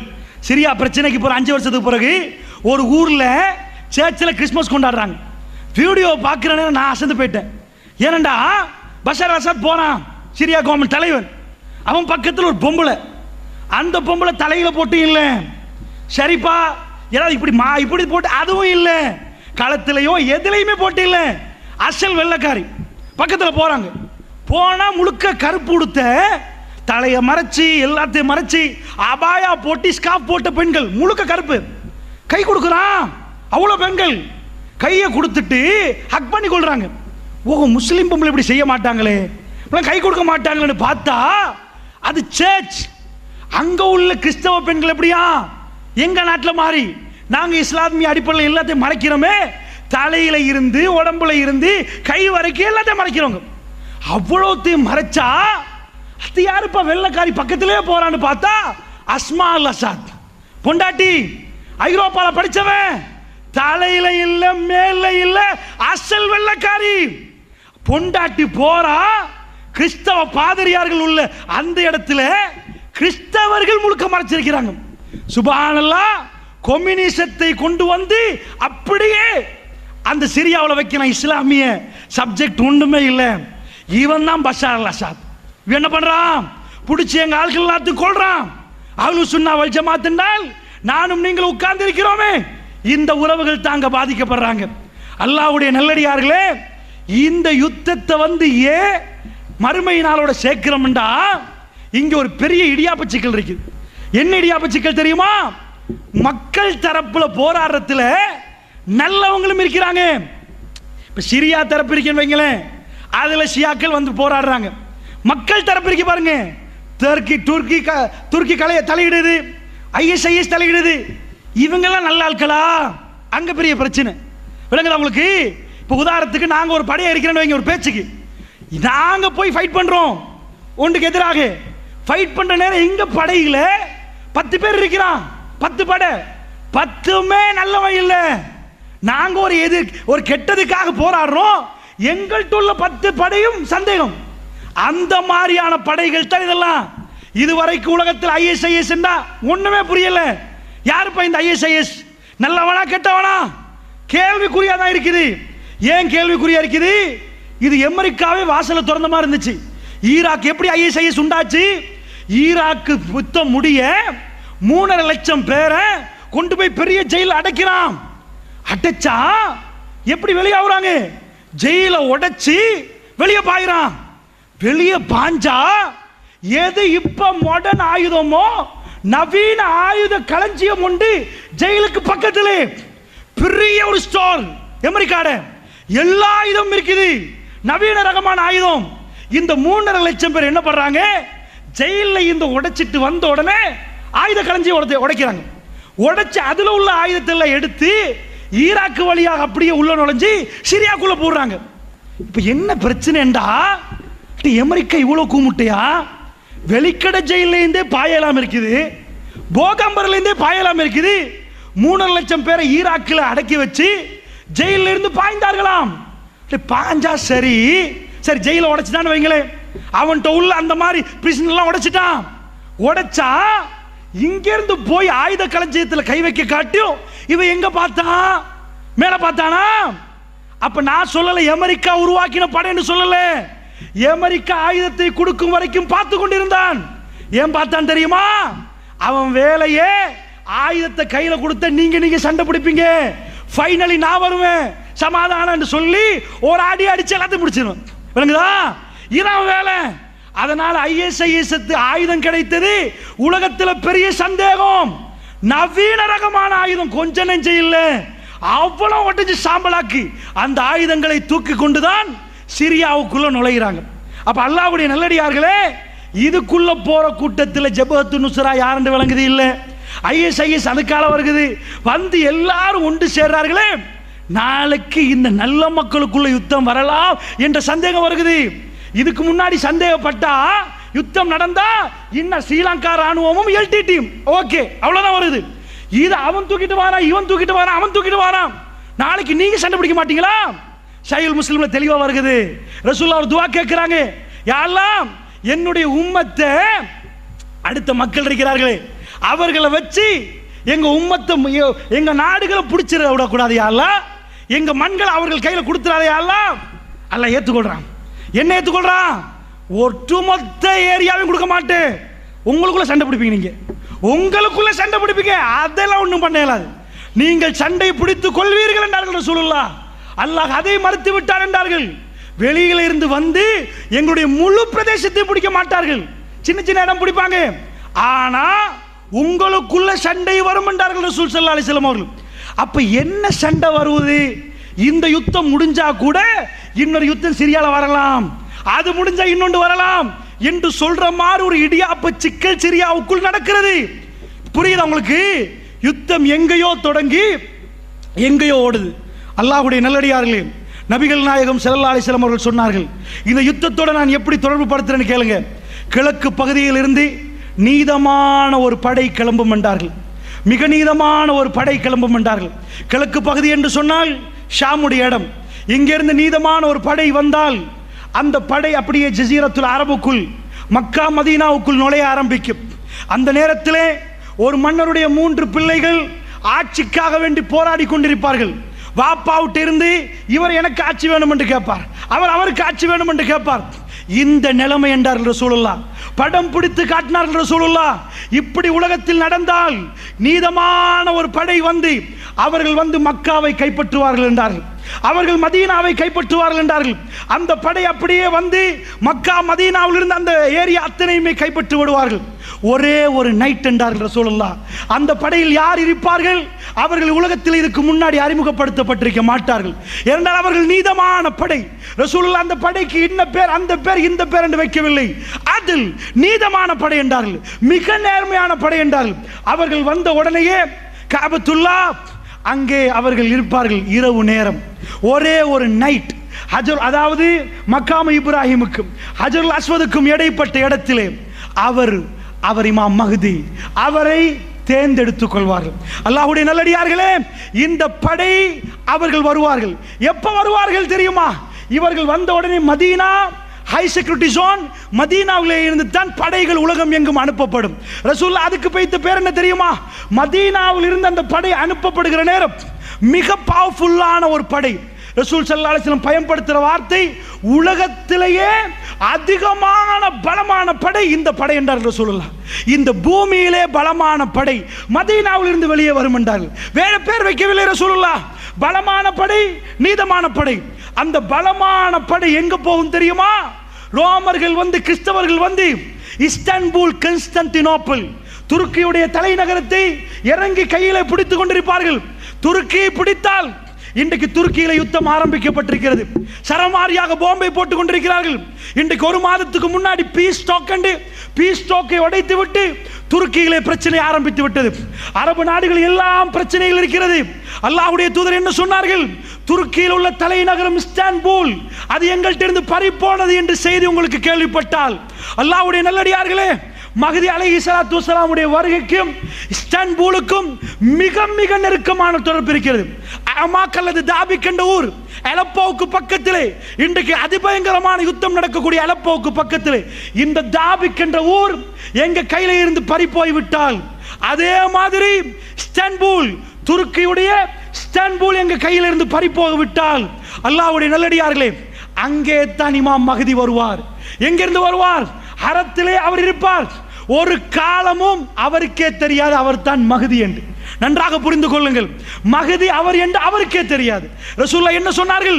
படர்ந்த நெற்றி என்றார்கள். மூக்கு கொக்கை, இன்னொரு ஹதீஸிலே மூக்கு கொஞ்சம் நீளமாக இருக்கும் என்றார்கள். அவர் என்னுடைய குடும்பம் என்றார்கள். ரசூல் ஸல்லல்லாஹு அலைஹி சொன்னார்கள், என்னுடைய குடும்பம் என்றார்கள்.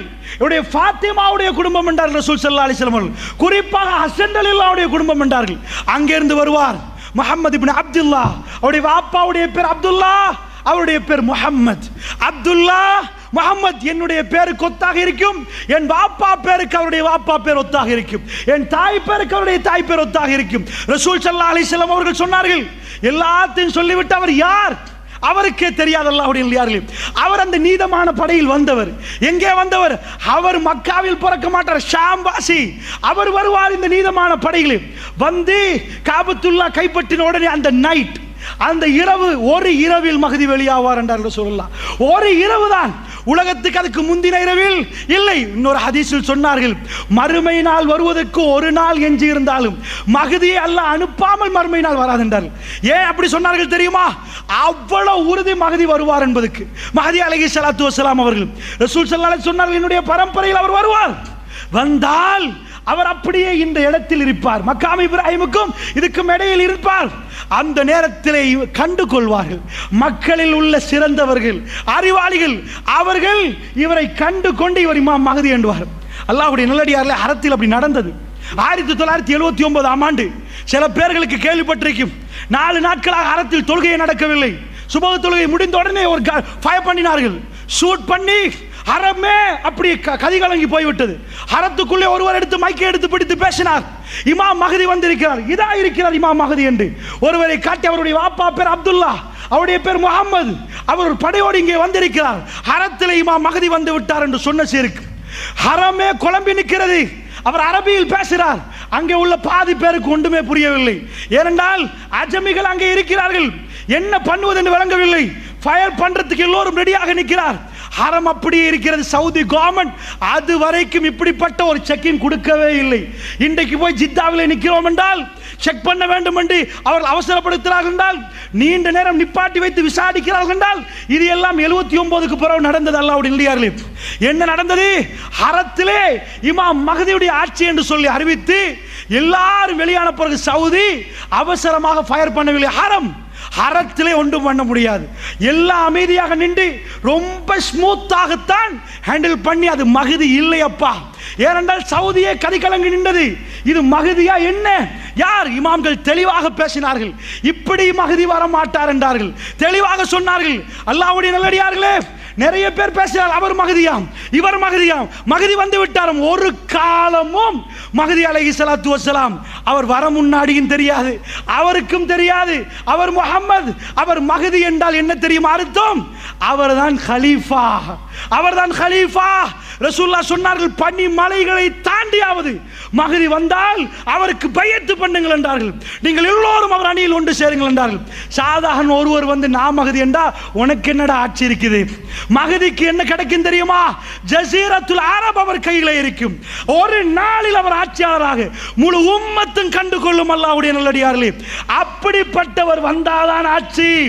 ஜஸீரத்துல் அரபில் அது நடக்கவில்லை. நிறைய பேர் வந்து ஹோட்டல்களில் தங்கி மஹதி வந்தாராம். ஒரு காலத்தில் இன்னொருத்தர மஹதி மஹதி என்று அழைத்தார்கள். இப்படி காதியானிலிருந்து எல்லாருமே மஹதியை பற்றி பேசுவார்கள். அந்த மஹதி அலைஹிஸ்ஸலாத்து வஸ்ஸலாம் அப்படியெல்லாம் வரவே மாட்டார். நீங்கள் யாரை பார்த்து சந்தேகப்படவே தேவையில்லை.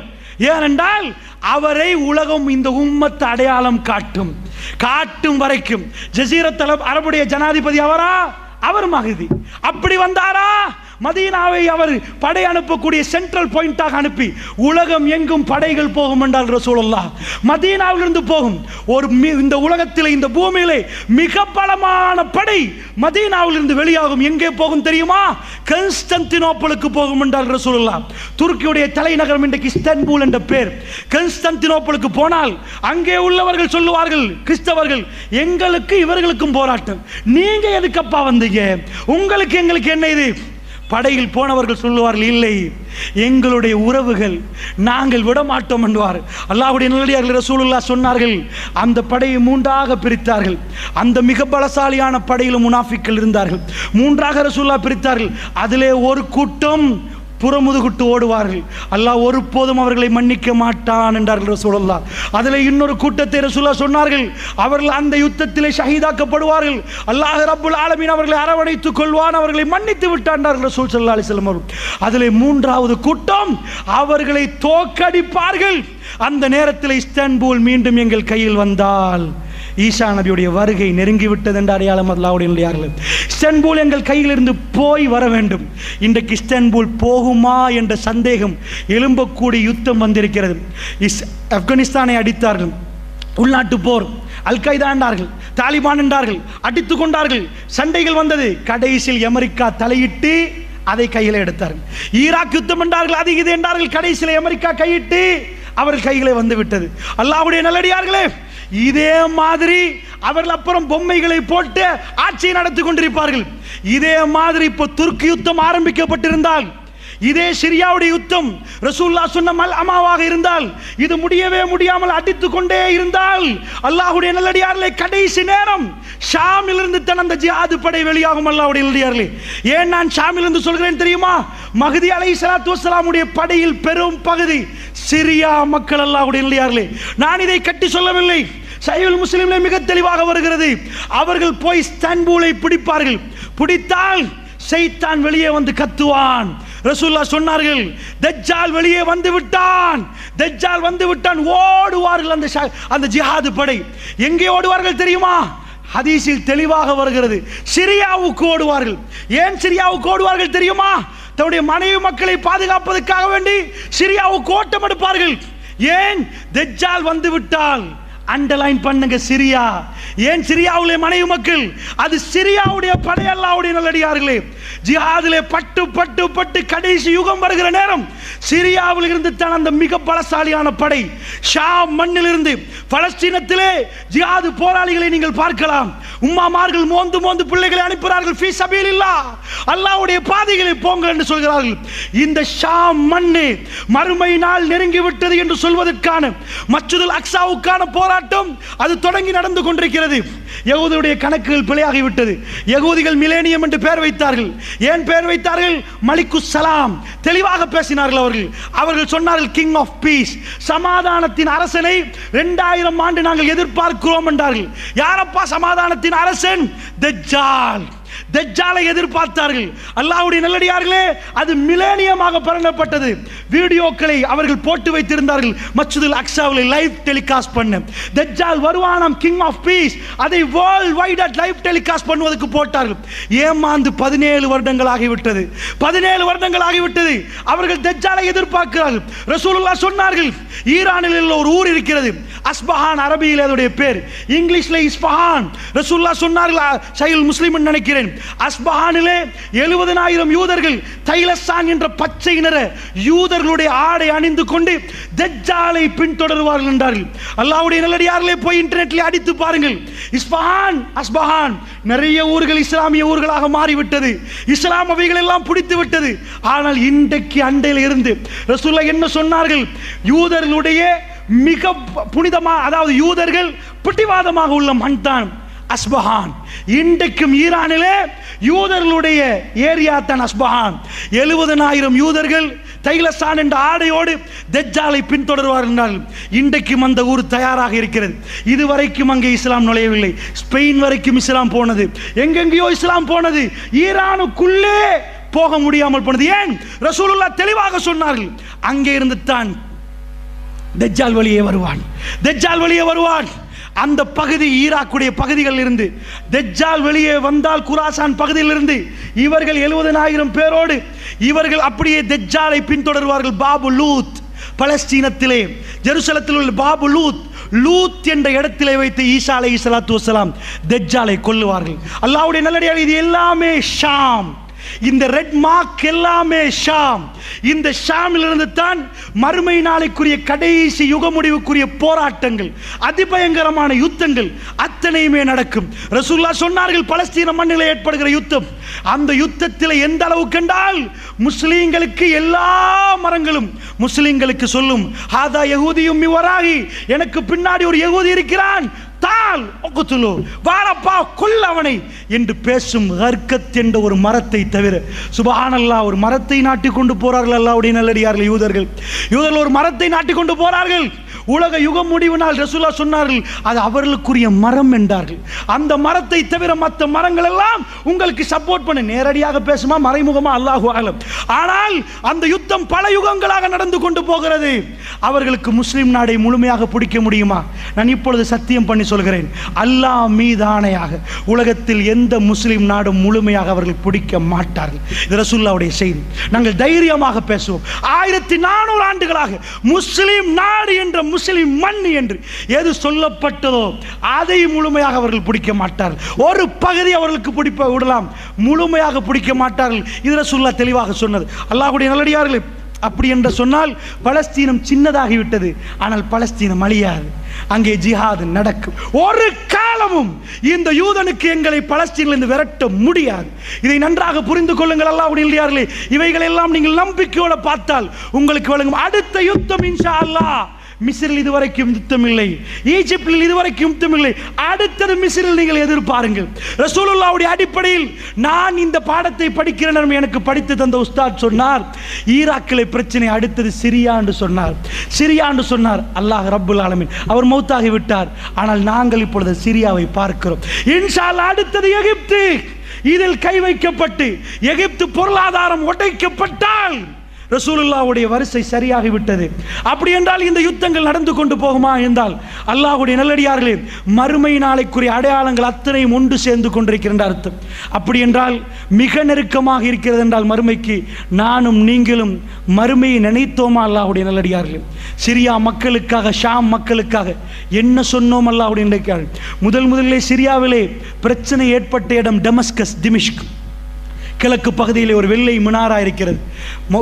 அதாவது இமாம் ஈசா அலைஹிஸ்ஸலாத்து வஸ்ஸலாம் அவர்கள் இறங்குகிற இடம் வெள்ளை மினாராண்டு ஒரு சிலர்கள் அடையாளம் வைத்திருக்கிறார்கள். அல்லாஹு ஆலம், எங்களுக்கு நேரடியாக அடையாளம் காட்ட முடியாது. எது அடையாளம் படுத்தப்பட்ட வெள்ளை பள்ளிவாசலோ அதிலும் ஒரு துண்டு இந்த யுத்தத்தில் பாதிக்கப்பட்டிருக்கிறது.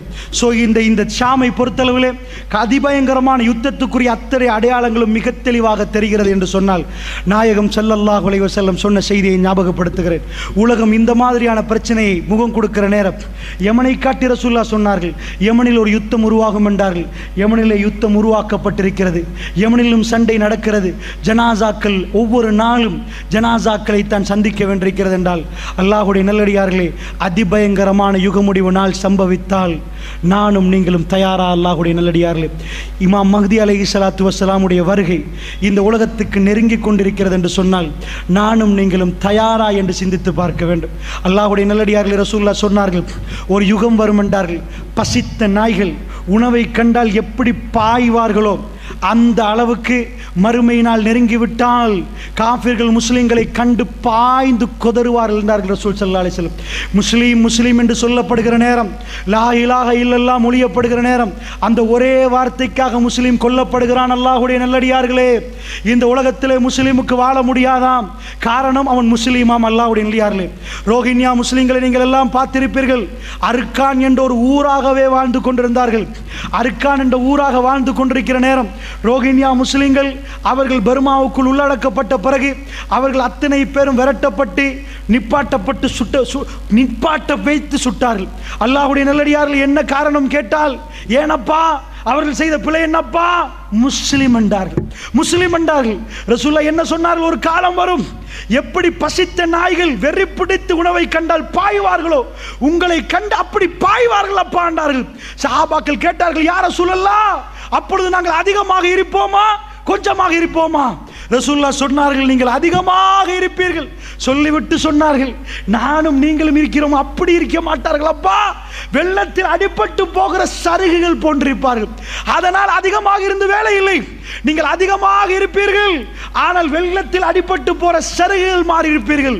அல்லாஹ்வுடைய நல்லடியார்களே, அப்படிப்பட்ட காலமாண்டு சந்தேகிக்கப்படுகிற அளவுக்கு முஸ்லிம் என்றால் அவன் தீவிரவாதி, முஸ்லிமை கொல்லுங்கள், முஸ்லிமை அடியுங்கள் என்று சொல்லப்படுகிறது. ரோஹின்யா முஸ்லிம்களை அனுப்பினா சுப்ஹானல்லாஹ், யார் கைவிரிச்சா தெரியுமா? அர்கான்ல இருந்து ஒரு ஆறு ஓடுது. அந்த ஆறு நேரடியா பங்களாதேஷுக்கு செட் ஆகுது. நாயிஃப் என்ற ஒரு ஆறு, அதுல போட்டா வந்தாங்க. நீங்க எல்லாம் பார்த்திருப்பீங்க. சின்ன குழந்தைகளை கையில் வைத்திருந்தார்கள், சாப்பாடு பார்சல் கொடுத்தாங்க. ஸ்ரீலங்கா கூட அந்த வீடியோ பார்த்திருக்க, முழு பேரும் பார்த்தாங்க.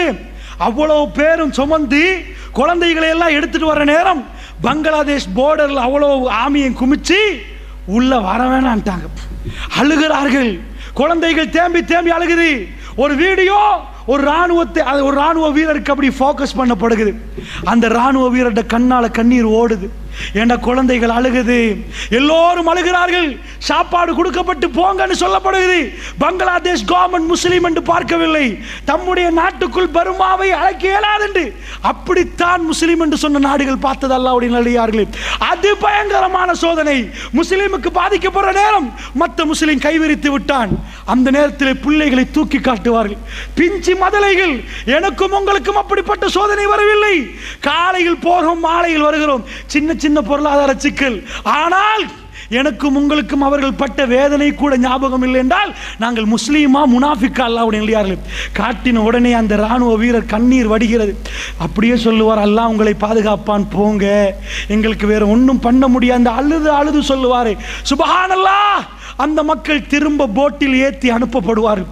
அந்த மீன் பிடித்தவர்கள் சொன்னார்கள் அறிக்கை, நாங்கள் எல்லாம் மீன் பிடிக்க போனோம், ஆத்தங்கரையிலே நாங்கள் மீனை விட அதிகமாக சின்ன பிள்ளைகளும் மதலைகளும் பெரியவர்களும் ஜனாசாக்களை மிதங்குவதை பார்த்தோம். அல்லாஹ்வுடைய நல்லடியார்களே, இந்த முஸ்லிம் உம்மத் வெறி பிடித்த நாய்கள், பசித்த நாய்கள் எப்படி உணவை கண்டால் பாயுமோ அப்படி பாயும் வரைக்கும் லா தக்கூமு ஸாஅ, மறுமை நாள் வராது என்றார்களே ரசூலுல்லாஹ். என்னுடைய மக்கள் பாதிக்கப்பட்டிருக்கிறார்கள். ஜனாசா ஆத்தங்கரை ஓரமாக மிதக்கிறது. அல்லாஹ்வுடைய நல்லடியார்களே, முழு உலகமே பார்த்த ஒரு போட்டோ நிறைய நாளிதழ்களில் தலைப்பு செய்தியாக வந்து உலகமே உழுக்கப்பட்ட ஒரு போட்டோ. கையில் தூக்குற நேரம் தான் நானே வயதை அலைந்து கொண்டேன். ஏனென்றால் வீடியோ கூட வெளியிட்டார்கள். ஒரு கரை ஓரமாக சிரியாவுடைய யுத்தத்திலே கரை ஓரமாக ஒரு குழந்தை, அந்த குழந்தையுடைய அப்படியே முகம் குப்புற அந்த குழந்தை மவுத்தாக இருக்குது. கிட்டத்தட்ட 3-4 வயசு இருக்கும். அதாவது அப்படியே அலை வருகுது, தலையை நலைக்குது, அலை வருகுது, தலையை நலைக்குது. இந்த மாதிரி நலைச்சு போகுது. சுப்ஹானல்லாஹ். ஜனாசாவை தூக்கினால் சின்ன ஒரு குழந்தை. இந்த மாதிரி யுத்தங்களால் முஸ்லீம்கள் வாப்பா கடலில் மௌத்து, உம்மா மௌத்து, அந்த பிஞ்சு குழந்தை கடலிலே அனாதையாக மரணிக்கப்பட்டிருந்தால் அல்லாஹ் ரப்புல் ஆலமீன் அப்படிப்பட்ட சோதனை எனக்கும் உங்களுக்கும் தரவில்லையே. இந்த இரவிலே நானும் நீங்களும் அந்த மக்களுக்காக கண்ணீர் வடித்து துவா செய்யாவிட்டால், யா அல்லாஹ், எங்களுடைய மக்கள், எங்களுடைய புனித மண்ணிலே மிக அதிபயங்கரமான போராட்டம் நடக்கிறது, அந்த மக்களுக்கு உன்னுடைய உதவி வேண்டும் இறைவா என்று கேட்காவிட்டால் நாம் எல்லாம் எப்படிப்பட்ட முஸ்லீம்கள் அல்லாஹ்வுடைய நல்லடியார்களே. எனக்கும் உங்களுக்கும் உள்ள இந்த சாதாரண பிரச்சனைகள் பெரும் பிரச்சனையாக இருந்தால் நீங்கள் எல்லாம் பார்க்கலாம். அதாவது உலகமே பார்த்த வீடியோ. அடுத்த நாட்டுக்கு போய்விட்டார்கள், கிறிஸ்தவ நாடு. போனால் ரயில்வே ட்ரக்கிலே பிஞ்சு குழந்தைய உம்மா தூக்கி கொண்டிருக்கிறார். பாப்பா வந்து உம்மாவோட சேர்த்து ரயில்வே ட்ரக்கிலே போடுறார். எதுக்கு போட்டார் தெரியுமா? தற்கொலை முயற்சி அல்ல. அல்லாஹ்வுடைய நல்லடியார்களை பிச்சை கேட்டார்கள். என்ன கேட்டார்கள் தெரியுமா? ட்ரெயின் வந்தால் அப்படியே சாகுறோம் என்றார்கள். பேச்சுக்கு நிஜமாக சொல்லவில்லை. ஏன் அப்படி சொன்னால்தான் அந்த ஊரிலே எங்களை எடுப்பார்கள். என்ன கேட்டார்கள் தெரியுமா? இல்லை என்றால் நீங்கள் எங்களை பொறுப்பெடுத்துக் கொள்ளுங்கள் என்றார்கள். எங்களை பொறுப்பெடுத்துக் கொள்ளுங்கள் என்றார்கள். சுப்ஹானல்லாஹ். கிறிஸ்தவ நாடுகளில் போய் மண்டியிட்டு எங்களை பொறுப்பெடுத்துக் கொள்ளுங்கள் என்று கண்ணீர் வடித்து அழுகிறார்களே பஷார் அல் அசாத். அவன் செய்த கொடுமை இந்த மோமீன்களை முஸ்லிம்களை மண்டியிட வைத்திருக்கிறது அல்லாஹ்வுடைய நல்லடியார்களே. அப்படி என்று சொன்னால் நான் என்ன உங்களுக்கு சொல்கிறேன், அதிபயங்கரமான யுத்தத்தின் விளைவு. நன்றாக வாழ்ந்த எங்களுடைய முஸ்லிம்கள் எங்கேயோ போகிறார்கள். அவர்களுடைய குடிசைகளே கூடாரத்திலே -டிகிரி அல்லாஹ்வுடைய நல்லடியார்களே, அதிபயங்கரமான கூதல் இருக்கிறார்கள். சாப்பிடுவதற்கு வழி இல்லை. அவர்கள் செய்த குத்தம் என்ன? பஷார் அல் அசாதை முன்னிறுத்தி, இறைவா இந்த கொடுங்கோலனுக்கு நீயே பார்த்துக்கொள் யா அல்லாஹ் என்று எத்தனை முஸ்லிம்கள் கேட்டீர்கள். நானும் நீங்களும் அவர்களுடைய உறவுகள் என்றால், அஹ்லு சுன்னா வல் ஜமாஅத்தினர்கள் பாதிக்கப்படுறார்கள் என்றால், இந்த ஷியாக்கள் அவர்கள் நுழைந்து இவர்கள் அஹ்லு சுன்னாவுடைய இரத்தத்தை ஓட்டுகிறார்கள் என்று சொன்னால் புரிந்து கொள்ளுங்கள், இந்த நாட்டிலே ஷியாக்களை வளர்க்கிறார்கள். இமாம் குமைனி, யாரடா இமாம் குமைனி? அவனுக்கு இமாம் என்று யார் பேர் வைத்தது? அல்லாஹ்வுடைய நல்லடியார்களே, அந்த அளவுக்கு இமாம் என்று சொல்லக்கூடிய ஈரானிய முஸ்லிம் குடியரசு என்று வாய் கூசாமல் வானொலிகளில் பேசுகிறார்களே, ஷியாக்கள் என்றைக்காவது அஹ்லு சுன்னா வல் ஜமாத்தில் சேருவார்களா? நாங்கள் ஜமாத் ரீதியாக பிரிந்திருக்கலாம், தௌஹீத் தப்லீக் ஜமாத் இஸ்லாம் என்று பிரிந்திருக்கலாம், ஆனால் நாங்கள் எல்லோரும் அஹ்லு சுன்னா வல் ஜமாத்துகள். ஆனால் ஷியாக்கள் காஃபிர்கள். ஜமியத்துல் உலமா மிக தெளிவாக ஃபத்வா கொடுக்கப்பட்டிருக்கிறது. ஷியாக்களை இந்த உலமாக்கள் எல்லோரும் எல்லோரும் எதிர்க்கிறார்கள். ஹரத்திலே வியாழக்கிழமை வெள்ளிக்கிழமை ராத்திரியிலே ஆமியிலே போடுவார்கள், மஸ்ஜித் நபவியிலே. ஏன்? இந்த ஷியாக்கள் அங்கேயும் பிரச்சனை, தொழமாட்டார்கள். சுப்ஹானல்லாஹ். மஸ்ஜிதில் அலிக்கு போய் தொழுவார்கள். மிக முசீபத்து பிடித்தவர்கள், மிக முசீபத்து பிடித்தவர்கள். இன்னொரு பக்கத்திலே ஹவாரிஜ், இன்னொரு பக்கத்திலே ஹவாரிஜ், அவர்களும் ஷியாக்களுடைய யுத்தத்தில் இருக்கிறார்கள். அல்லாஹ்வுடைய நல்லடியார்களே, இந்த சிரியாவுடைய போரில் ஹவாரிஜ் என்ற அடையாளம் காட்டப்பட்ட ஒரு சிலர்களும் இருக்கிறார்கள். ரசூலுல்லாஹ் அவர்களை என்ன சொன்னார்கள்? நீங்கள் என்னப்பா ஹவாரிஜை அடையாளம் காணவே கஷ்டம், நீங்கள் தொழுவீர்கள், அவர்களும் தொழுவார்கள். உங்கள் தொழுகை என்னன்னு நினைப்பீர்கள்? உங்கள் தொழுகை என்ன நினைப்பீர்கள்? அவர்கள் அப்படி தொழுவார்கள். நீங்கள் நோன்பு பிடிப்பீர்கள், சஹாபாக்களை பார்த்து அவர்கள் நோன்பு பிடிப்பார்கள். நீங்க என்னப்பா நோன்பு பிடிக்கிறீர்கள்? அப்படி நோன்பு பிடிப்பார்கள். ஆனால் ஓதுவார்கள் தொண்டை குழிக்கு கீழ் இறங்காது. இப்படி இபாதத்து செய்வார்களா என்று நினைப்பீர்கள்? ஹவாரிஜ்களை பற்றி ரசூலுல்லாஹ் என்ன சொன்னார்கள் தெரியுமா? அப்படி இபாதத்து பக்குவம் எல்லாமே இருக்கும். அவர்கள் முஸ்லிம்களை கொல்லுவார்கள், அதான் அடையாளம். முஸ்லிம்களை கொல்லுவார்கள். அவர்கள் மட்டும், அவர்கள் வருகிற காலத்தில் நான் இருந்தால் ஆதி சமூகத்தை அல்லாஹ் எப்படி அழித்தான் அப்படி அழிப்பேன். ரசூல் ஸல்லல்லாஹு அலைஹி சொன்னார்கள், அவர்களை கண்டால் கொல்லுங்கள் என்றார்கள். அந்த ஹவாரிஜும் வெளியாக இருக்கிறார்கள். அல்லாஹ்வுடைய நல்லடியார்களே, நீண்டமாக இதை சொல்வதற்கு நேரம் இல்லை.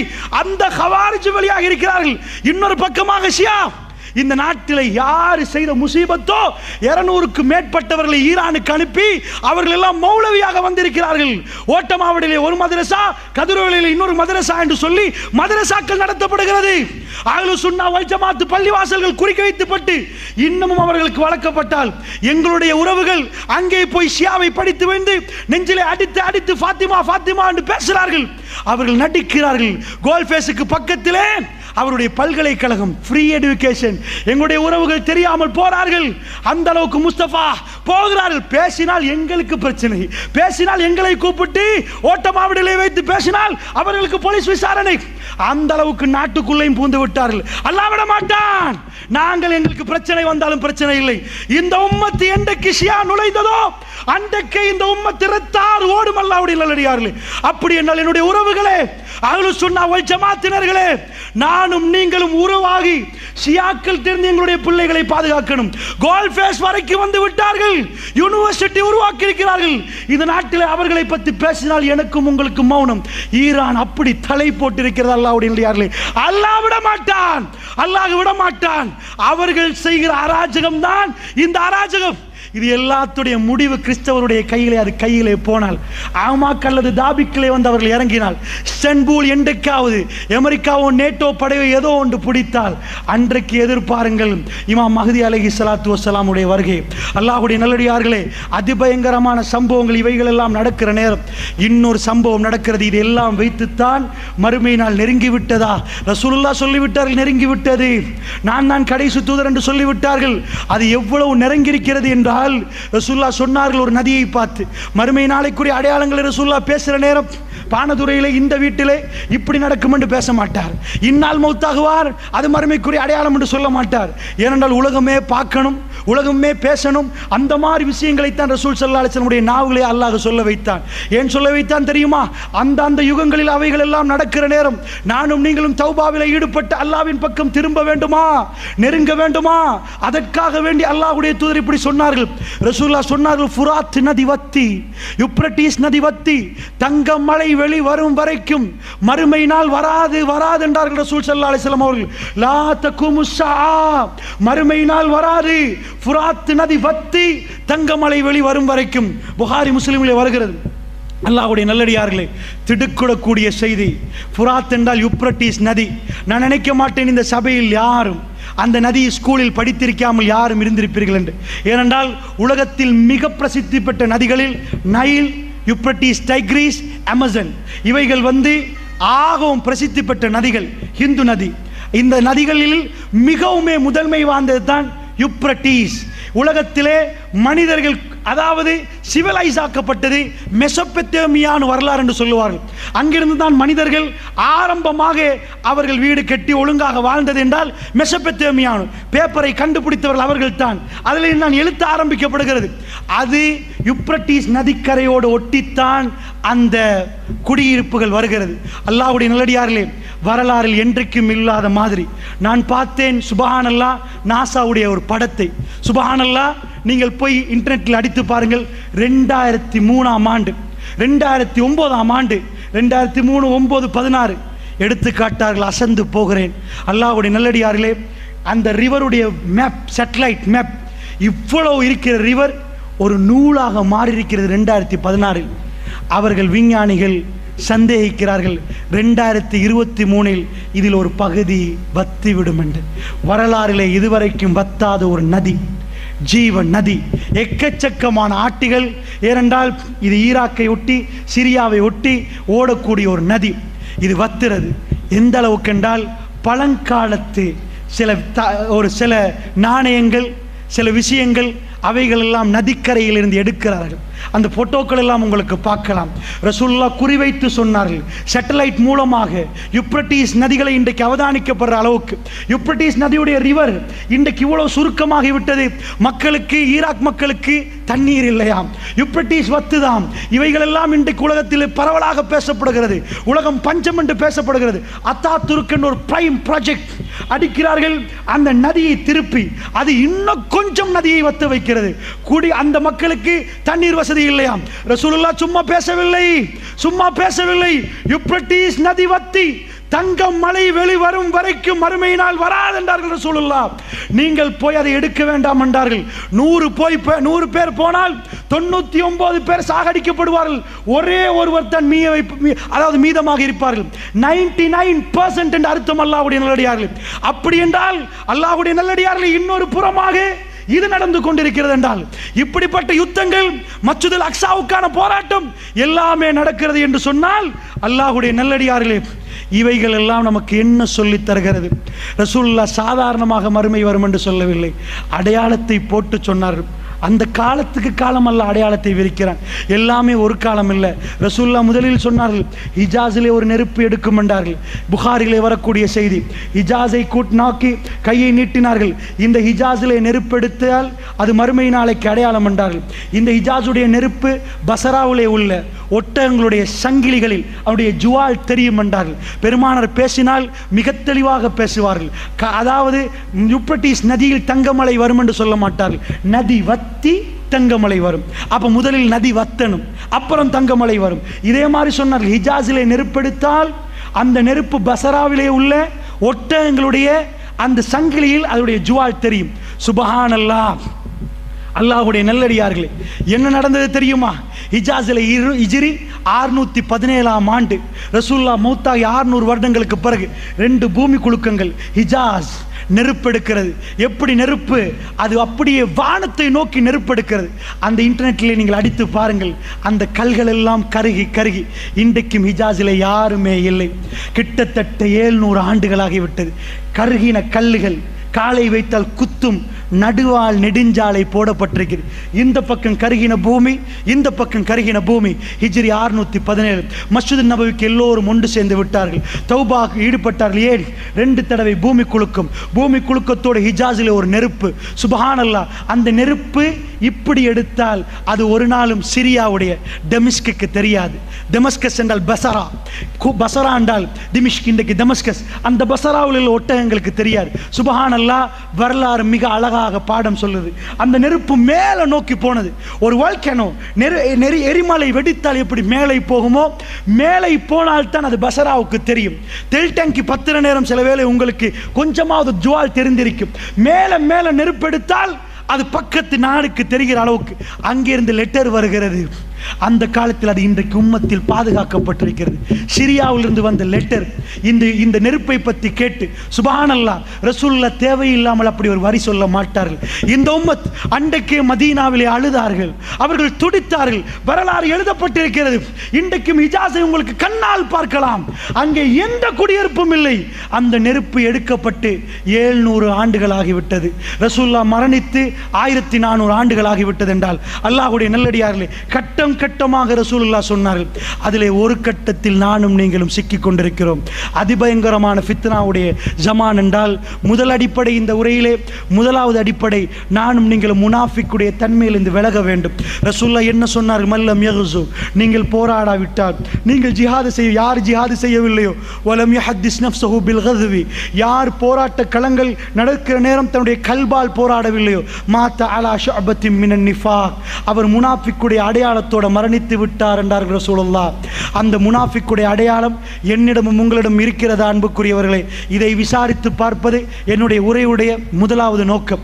நானும் நீங்களும் விரும்பியோ விரும்பாமலோ முனாஃபிக்குடைய தன்மையை விட்டு விலகுவதற்காக மன்றாடி கிடைக்கிற நேரமெல்லாம் இறைவா, ஷாமுடைய மக்கள் அவர்களுக்கு சிறப்பான ஒரு வாழ்க்கையை கொடுத்து விடியா அல்லாஹ், குர்ஆன் சுன்னாவோடு வாழக்கூடிய அந்த மக்களுடைய கல்புகளை ஸ்திரப்படுத்தி விடியா அல்லாஹ் என்ற துவாக்கள் எனக்கும் உங்களுக்கும் வர வேண்டும். அடுத்ததாக என்னுடைய உரையுடைய இரண்டாவது அடிப்படை, மறுமையினால் நெருங்கி வந்தால் நானும் நீங்களும் அல்லாஹ்வுடைய சன்னிதானத்திலே அல்லாஹ்வை சந்திப்பதற்கு தயாரா? அல்லாஹ்வை சந்திப்பதற்கு தயாரா? ரப்புல் ஆலமீன் அல்லாஹ் ஜல்ல ஷானுஹு வ தஆலா வருவானே, ஜுல் அர்ஷில் மஜீத், அர்ஷுக்கு சொந்தக்காரன், ஃபஅலுல் லிமா யுரீத், அத்தனையும் செய்யக்கூடியவன், அவன் நாடியதை எல்லாம் செய்யக்கூடியவன் வந்து நிற்கிற நேரம் நாங்கெல்லாம் இருப்போம். அருமை அலைஹி ஸலாத்து வஸ்ஸலாம் நாவசைத்து பேசி எந்த வார்த்தையும் பொய் கலக்கப்படாத இந்த உலகத்தில் நடக்கக்கூடிய அத்தனையுமே சொன்ன ரசூலுல்லாஹ். நீங்கள் நினைக்கிறீர்களா இவைகளெல்லாம் அமெரிக்காவுக்கு தெரியாதென்று? இதுவரைக்கும் நடந்த யுத்தம், இந்த யுத்தங்கள் எல்லாம் அமெரிக்கா வெற்றி பெற்றிருந்தாலும், இது மல்அமாவாக இருந்தால், இது கடைசி யுத்தமாக இருந்தால், அல்லாஹ் மீது ஆணையாக இந்த யுத்த முடிவில் மஹ்தி அலைஹிஸ்ஸலாத்து வஸ்ஸலாம் வந்தால், வல்லாஹி வல்லாஹி வல்லாஹி மேற்கத்திய நாடுகள் தோக்கும் இந்த யுத்தத்திலே. அல்லாஹ்வுடைய நல்லடியார்களே, மேற்கத்திய நாடுகள் தோக்கும் இந்த யுத்தத்திலே. உலகத்திலே கொஞ்சம் ஒரு சின்ன ஒரு மாற்றம் வருகிறது. முஸ்லிம் நாடுகள் எல்லாம் முதல் தடவையாக ஒன்று சேர்ந்து முஸ்லிம் உம்மாவுக்கு என்ன செய்ய வேண்டும் என்று மன்னர் சல்மானுடைய தலைமை கீழே 24 நாடுகள் பேச்சுவார்த்தை நடத்தப்படுகிற அளவுக்கு, முஸ்லிம் சமுதாயத்தில் என்ன நடந்தாலும் மற்ற நாடுகள் பேசாத அளவுக்கு மௌனியாக இருந்தவர்கள் இப்பொழுது கொஞ்சம் கொஞ்சமாக கூட்டமாக வருகிறார்கள். அல்லாஹு அலம், அல்லாஹ்வுடைய நல்லடியார்களே, 80 கொடிகளில் அவர்கள் ஒன்று சேர வேண்டும், 80 கொடிகளில் ஒன்று சேர்க்கப்பட வேண்டும். இவைகள் எல்லாம் நடக்க இருக்கிறது. இந்த யுத்தம் மிக பிரம்மாண்டமான யுத்தமாக வரப்போகிறது என்றும் சில கிறிஸ்தவ ஆய்வாளர்கள் பேசுகிறார்கள். என்ன, உலகத்தின் அடுத்த உலக யுத்தம் வரப்போகிறதா என்று அச்சம் கொள்ளுகிற அளவுக்கெல்லாம் பேசப்படுகிறது. அல்லாஹ்வுடைய நல்லடியார்களே, அப்படி என்றால் நான் அவ்வளவு டீப்பாக போகவில்லை. இவைகளை எல்லாம் கல்வியிலே வைத்து ரசூலுல்லாஹ் அடையாளம் காட்டப்பட்ட எந்த ஊரில் யுத்தம் நடக்கவில்லை சொல்லுங்கள்? யகூதிகளோடு நீங்கள் யுத்தம் செய்யாமல் மறுமை நாள் வராது, மஸ்ஜிதுல் அக்ஸாவை கைப்பற்றும் வரைக்கும் என்றார்கள் ரசூலுல்லாஹ். இன்றைக்கு அதுக்கான யுத்தம் ஆரம்பிக்கப்பட்டு விட்டதா? அது நடந்து கொண்டிருக்கிறதா? எங்கள் கையிலே அக்ஸா வந்து அந்த அக்ஸா எங்கள் கையிலே இருக்கும் வரைக்கும் இருக்கிற நேரத்தில் தான் மறுமை நாள் வரும். அப்படி என்றால் அல்லாஹ்வுடைய நல்லடியார்களே, ரசூலுல்லாஹ் சொன்ன துருக்கியிலே அங்கே யுத்தம் ஆரம்பிக்கப்படுகிறது, ஷாம்லே அங்கே யுத்தம் ஆரம்பிக்கப்படுகிறது என்றால் உடைய கடைசி எப்படி அமையும் தெரியுமா? சிரியாவுடைய படை கன்ஸ்டான்டினோப்பிளில் இருந்து அப்படியே வருவார்கள். தஜ்ஜால் வெளியே வந்து விட்டான் என்று சொல்லி கேள்விப்பட்ட உடனே வந்து பார்த்தால் அது பொய்யான செய்தி. அவர்கள் தன்னுடைய குடும்பத்தோடு இருக்கிற நேரம் திடீரென்று ஒரு தகவல் வரும், நிஜமாக தஜ்ஜால் வெளிவந்து விட்டான் குராசான் பகுதியிலே. அதாவது ஈராக் போன்ற பிரதேசத்தில் இருந்து அவன் வெளியே வருவான். வெளியே வருகிற நேரம் யகூதிகள் எல்லோரும் கிங் ஆஃப் பீஸ் அவர்களும் எதிர்பார்த்து கொண்டிருக்கிறார்கள். அவர்கள் எல்லோரும் ஒன்று சேர்ந்து விடுவார்கள் தஜ்ஜாலுடைய பின்னணியிலே. அந்த நேரத்திலே தான் இமாம் மஹ்தி அலைஹிஸ்ஸலாத்து வஸ்ஸலாம் இருப்பது ஷாமிலே, சிரியாவிலே, திமிஷ்கிலே, பசராவுடைய கிழக்கு பகுதியிலே, டமஸ்கஸுடைய கிழக்கு பகுதியிலே, வெள்ளை மினாராவில் சுபஹ் தொழுகைக்காக வேண்டி ஆயத்தப்படுகிற நேரம். அந்த நேரத்தில் ஈசா இப்னு மரியமுடைய மகன் ஈசா அலைஹிஸ்ஸலாத்து வஸ்ஸலாம் வானவருடைய ரெக்கையிலே அப்படி இந்த பூமிக்கு இறக்கப்படுவார். ரசூலுல்லாஹ் அடையாளம் காட்டினார்கள், மிக தெளிவாக அடையாளம் காட்டினார்கள். அவர் வர்ணனின ஆடை அணிந்திருப்பார், அவருடைய தலையிலே முத்து முத்தாக வேர்வைகள் இருக்கும். அவர் கொண்டையை சாத்தினால் அப்படியே வேர்வைகள் கீழே கொட்டும் என்றார்கள். தலையை உயர்த்தி உயர்த்தினால் அது முத்து முத்தாக தெரியும் என்றார்கள். அவர்கள் வந்து பசராவிலே இறங்குவார்கள். இதுவும் ஷாம், அல்லாஹ்வுடைய நல்லடியார்களே, ஷாமிலே இறங்குவார்கள். இறங்கின உடனே இந்த உம்மத் ஈசா இப்னு மரியம், ஈசா அலைஹிஸ்ஸலாத்து வஸ்ஸலாம் அவர்களை இமாம் மஹ்தி அலைஹிஸ்ஸலாத்து வஸ்ஸலாம் அவர்கள் கண்டு கொள்வார்கள். சொல்லுவார்கள், ஈசா நீங்கள் தொழுவிக்க வேண்டும் என்பார்கள். அவர் ஒரு வார்த்தை சொல்லுவார், இந்த உம்மத்துக்கு தலைமை தாங்குவதற்கு அல்லாஹ் ரப்புல் ஆலமீன் என்னை தேர்ந்தெடுக்கவில்லை, இந்த உம்மத்துக்கு நீங்கள் தலைவர் என்பார். நீங்கள் தலைவர், நீங்கள் தான் தொழுவிக்க வேண்டும் என்பார். இமாம் மஹ்தி ஒரு நபி அல்ல, இமாம் மஹ்தி ஒரு நபி அல்ல. தெளிவாக புரிந்து கொள்ளுங்கள், அதிகமானவர்கள் பிழையாக புரிந்திருக்க. அவர் ஒரு ஜனாதிபதி, அவர் ஒரு ஜனாதிபதி, நேர்வழி காட்டப்பட்ட ஒரு ஹலீஃபா. அதுதான், அவருக்கு வகையும் வராது, அவர் குர்ஆனை தான் பின்பற்றுவார், புதுசாக ஹதீஸ் சொல்ல மாட்டார், அவருக்கு வேற எதுவும் கொடுக்கப்பட்டிருக்காது. அவர் ஒரு நேர்வழி பெற்ற ஒரு ஜனாதிபதி. ஈசா நபி ஒரு நபி, ஆனால் அவர் என்ன சொல்லுவார், இந்த உம்மத்துக்கு நீங்கள் தலைமை தாங்க வேண்டும். சுபஹ் ஜமாத் நடத்தப்படும். அதற்கு பிறகு ஈசா நபி யுத்தத்துக்கு தலைமை தாங்குவார், யுத்தத்துக்கு தலைமை தாங்குவார். அல்லாஹ்வுடைய நல்லடியார்களே, அந்த நேரத்தில் தஜ்ஜால் பதறுவான். அவர் ஷாமில் இருந்து பலஸ்தீனத்துக்கு வரைக்கும் போவார். சிரியாவில் இருந்து பக்கத்து நாடு பசரா, அதுக்கு கீழே இப்படி வந்தால் பாலஸ்தீனம். மெப்பை எடுத்து கொஞ்சம் பாருங்கள், பாலஸ்தீனம், ஜோர்தான், லெபனான் இந்த பகுதிகளை கொஞ்சம் பாருங்கள். ரசூலுல்லாஹ் சொன்னார்கள், பக்கத்திலே தஜ்ஜால் வந்திருப்பான், இவர் படையோட போவார். போனால் உப்பு கரைவது போன்று, தண்ணீரிலே உப்பு கரைவது போன்று தஜ்ஜால் ஈசா இப்னு மரியத்தை கண்டால் கரைந்து விடுவார். பாபு லூத், பலஸ்தீனத்துடைய பாபு லூத் என்று சொல்லக்கூடிய இடத்திலே தஜ்ஜாலை அவர்கள் கொல்லுவார்கள் என்றார்கள் ரசூல் ஸல்லல்லாஹு அலைஹி வஸல்லம். இது கங்கால் மறுமையுடைய நிகழ்வுகளை ரசூலுல்லாஹ் விவரித்தார்கள். அல்லாஹ்வுடைய நல்லடியார்களே, அப்படி என்று சொன்னால் நானும் நீங்களும் மறுமை நெருங்கிவிட்டது என்ற உணர்வை எடுக்க வேண்டும் என்பதற்கு தான் அல்லாஹ்வுடைய தூதர் மறுமை அடையாளங்கள் சொன்னார்கள். இவைகளை எல்லாம் சிந்தித்து பார்த்து எங்களுடைய கல்விகளிலே, மஸ்ஜித் நபவியிலே நெருப்பு வருகிற நேரம் இந்த உம்மத்து ஒன்று சேர்ந்து அழுது புலம்பி தௌபாவிலே ஈடுபட்டார்களே, இந்த மாதிரி சம்பவங்கள் கேள்விப்படுகிற நேரம் என்னுடைய நிலைமை என்ன?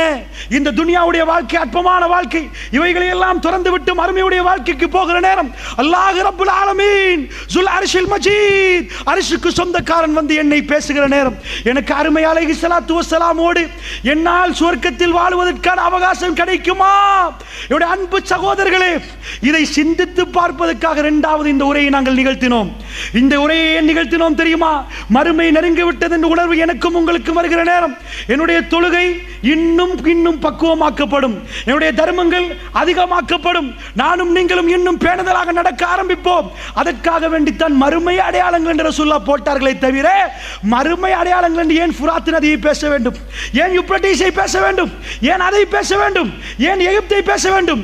இவைகள் எல்லாம் ஏன் பேசுகிறார்கள் என்றால், இவைகள் ஒவ்வொன்றும் சான்று. அல்லாஹ்வுடைய நல்லடியார்களே, சஹாபாக்கள் எக்கச்சக்கமாக கண்டார்கள். மதீனாவிலே 3000 பேர், 10,000 பேரை வெற்றி கொண்டு அஹ்ஸாபுக்கு பிறகு அவர்களுக்கு ஷாம் கிடைத்தது. உமர் பின் கத்தாபுடைய காலத்தில் உலகமே அவர்கள் கையிலே கிடைத்தது.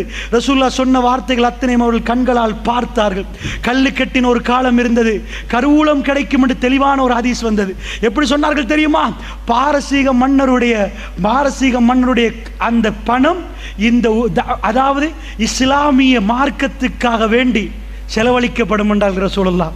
கண்ணு முன்னாடி செலவழிக்கப்பட்டது. அதில் உமர் பின் கத்தாப் துளியையும் தொடவில்லை. சுப்ஹானல்லாஹ், ஒரு எம்பயர், ஒரு ராஜ்யத்தை பார்த்து இதில் உள்ள கருவூலங்கள் அத்தனையும் அல்லாஹ்வுடைய பாதைகளை ஃபீ சபீலில்லாஹ், அல்லாஹ்வுடைய பாதையில் செலவழிக்கப்படும் என்றால், கண்ணு முன்னாடி அது நடந்தது என்றால் அவர்களுக்கு எப்படி இருந்திருக்கும்? அல்லாஹ்வுடைய தூதர் நாவசித்து பேசி அத்தனை வார்த்தைகளையும் கண்ணால் கண்டால், அவர்கள் அத்தனையும் உணர்வு பூர்வமாக பார்த்தால், இவைகள் எல்லாம் யாருக்கும் சந்தேகப்படாமல் உணர்வு, இவைகள் அத்தனையும், இந்த சம்பவங்கள் அத்தனையும் என்னையும் உங்களையும் மறுமைக்கு தள்ளுகிறது என்றால் ரசூலுல்லாஹி ஸல்லல்லாஹு அலைஹி வஸல்லம் சொன்னார்கள், வஜா ரப்புக்க, அல்லாஹ் ரப்புல் ஆலமீன் வருவான், வஜா ரப்புக்க வல் மலக்கு ஸஃபன் ஸஃபா, மலக்குமார்கள் எல்லாம் அணிவகுத்து நிற்பார்கள். வஜிஅ யௌம இஸின் பி ஜஹன்னம், நரகம் கொண்டு வந்து நிப்பாட்டப்படும். அல்லாஹ் ரப்புல் ஆலமீன் எல்லோரையும் ஒன்று சேர்த்து இருக்கிற நேரம், நாக்கிசூரு உஸிஹிம் இந்த ரப்பிஹிம், சில மனிதர்கள் தலைகளை எல்லாம் குனித்து கொண்டிருப்பார்கள். ரப்பனா அப்ஸர்னா வ சமிஅனா, யா அல்லாஹ் அத்தனையும் பார்த்து விட்டோம், அத்தனையும் கேட்டு விட்டோம், யா அல்லாஹ் சின்ன ஒரு அவகாசம் தந்து விட இறைவா, சின்ன ஒரு அவகாசம் தந்து விட இறைவா, நாங்கள் போய் எல்லாத்தையும் செய்துவிட்டு வருகிறோம் என்று கேட்பார்கள். அல்லாஹ் ஜல்ல ஷானுஹு தஆலா என்ன செய்வான் தெரியுமா? வம்தாசுல் யௌம அய்யுஹல் முஜ்ரிமூன், பாவிகளே விலகி விடுங்கள் என்று அல்லாஹ் ரப்பல் ஆலமீன் சொல்லுவான். பாவிகளே விலகி விடுங்கள். முஸ்லீம்கள் முஃமின்கள் எல்லாம் ஒரு பகுதியாகும், காஃபிர்கள் எல்லாம் இன்னொரு பகுதியாகும்.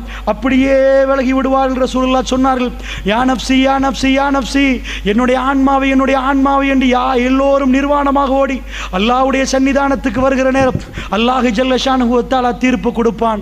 தனிப்பட்ட ரீதியிலே ஒவ்வொரு மனிதனுக்காக ஒவ்வொன்றாக துருவி துருவி விசாரித்து அல்லாஹ் ரப்பல் ஆலமீன் தீர்ப்பு கொடுப்பானே.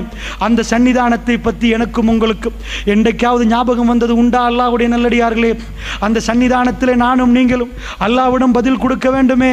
ரசூலுல்லாஹ்வுடைய முகம் அப்படியே செவந்து விடுமே. அல்லாஹ்வுடைய நல்லடியார்களே, அவைகள் எல்லாம் சொல்லுகிற நேரம், பெருமானாருடைய கடைசி நேரம் உங்களுக்கு நன்றாக தெரியும். எந்த அளவுக்கு அவர்கள் அல்லாஹ்வை நெருங்கினார்கள் என்றால், ஆயிஷா ரலியல்லாஹு அன்ஹா அவர்கள் சொன்னார்கள், திங்கட்கிழமை சூரியன் உதித்தது, சுபஹு நேரம் ரசூலுல்லாஹ் அவர்கள் எழுந்தார்கள். அவருடைய காலுக்கு கொஞ்சம் சக்தி கிடைத்தது. வியாழக்கிழமை ராத்திரி ரசூலுல்லாஹ் வீட்டுக்கு வந்தவர்கள் வெள்ளிக்கிழமை ஜும்மாவுக்கு போகவில்லை.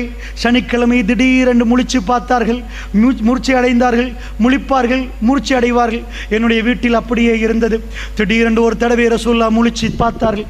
பார்த்து விட்டு கேட்டார்கள், ஆயிஷா வீட்டில் எவ்வளவு இருக்கிறது ஆயிஷா என்று கேட்டார்கள். என் ஞாபகம் சரி என்றால் 6 திர்ஹம் இருக்கிறது என்று ஆயிஷா ரலியல்லாஹு அன்ஹா அவர்கள் சொன்னார்கள். அல்லாஹ்வுடைய தூதர் சொன்னார்கள், ஆயிஷா எவ்வளவு? 6 என்றார்கள். அப்படியா, இது எல்லாம் அல்லாஹ்வுடைய பாதையில் கொடுத்து விடுவோமா ஆயிஷா? இதை வீட்டில் வைத்துக் கொண்டு நான் எப்படி அல்லாஹ்வை சந்திப்பது ஆயிஷா? சனிக்கிழமை தயாராகிறார்கள். எல்லாத்தையும் கொடுத்த ரசூலுல்லாஹ், இந்த உம்மத்துக்கு தன்னுடைய வாக்குறுதியை நிறைவேற்றிய ரசூலுல்லாஹ் வீட்டில் உள்ள சொத்துக்கள் எல்லாம் கொடுக்கிறார்கள். ஆயிஷா ரலியல்லாஹு அன்ஹா சொன்னார்கள், யா ரசூலுல்லாஹ் கொடுத்து விடுவோம், யா ரசூலுல்லாஹ் கொடுத்து விடுவோம் என்றார்கள். கொடுத்து விட்டு ஞாயிற்றுக்கிழமை ஆயிஷா ரலியல்லாஹு அன்ஹா சொன்னார்கள், அவருடைய தலைவலி கூடியது, மூர்ச்சையிடுவார்கள், திரும்பி பார்ப்பார்கள். பள்ளிவாசலுக்கு போக முடியாத அளவுக்கு ரசூலுல்லாஹ்வுக்கு இருந்தது. வியாழன் இரவு, வெள்ளி, சனி, ஞாயிறு போகவே இல்லை. திங்கட்கிழமை அதிகாலை அல்லாஹ்வுடைய தூதர் திடீரென்று எழும்பி நின்றார்கள். எழும்பி நிற்கிற நேரம் அந்த மக்கள் தொழுகைக்காக வேண்டி இருக்கிற நேரம், எங்களுடைய வீட்டுக்கும் பள்ளிவாசலுக்கும் ஒரே ஒரு திரைச்சீலை ரசூலுல்லாஹ் அகற்றி பார்த்த உடனே மக்கள் எல்லாம் சிரித்தார்கள்.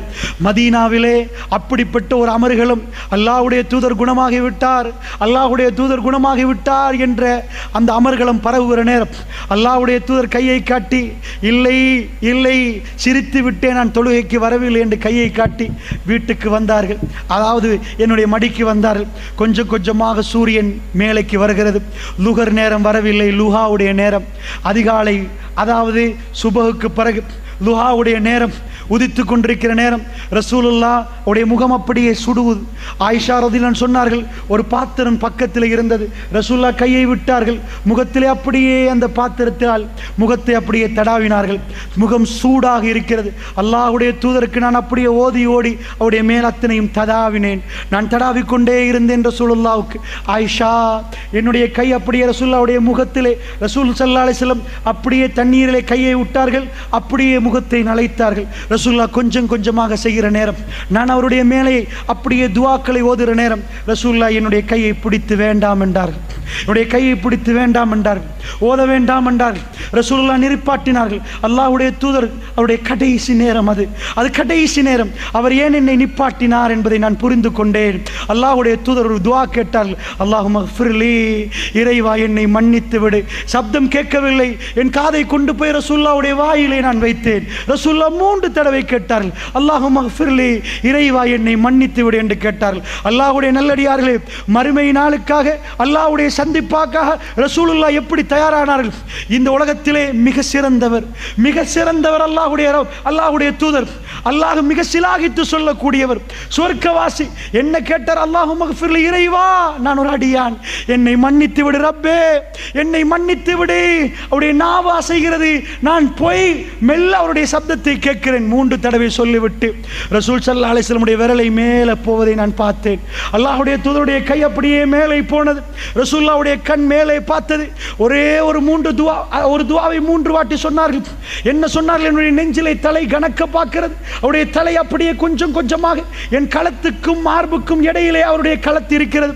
அல்லாஹ்வுடைய தூதருடைய கடைசி நேரம், விரல் மேலே போகிற நேரம், கண் மேலே போகிற நேரம், அல்லாஹும்ம ஃபிர் ரஃபீக்கில் அலா, யா அல்லாஹ் உயர்வானவர்களோடு தோழர்களோடு யா அல்லாஹ், யா அல்லாஹ் ஹையஸ்ட் கம்பேனியன், யா அல்லாஹ் மிக உயர்வானவர்களோடு என்னை சேர்த்து விடு யா அல்லாஹ். ஆயிஷா ரலியல்லாஹு அன்ஹா சொன்னார்கள், அல்லாஹ்வுடைய தூதரினுடைய மடியை விடுவதை தீர்மானித்து விட்டார்கள், என் மடியிலிருந்து போவதை தீர்மானித்து விட்டார்கள், நான் உணர்ந்து விட்டேன்.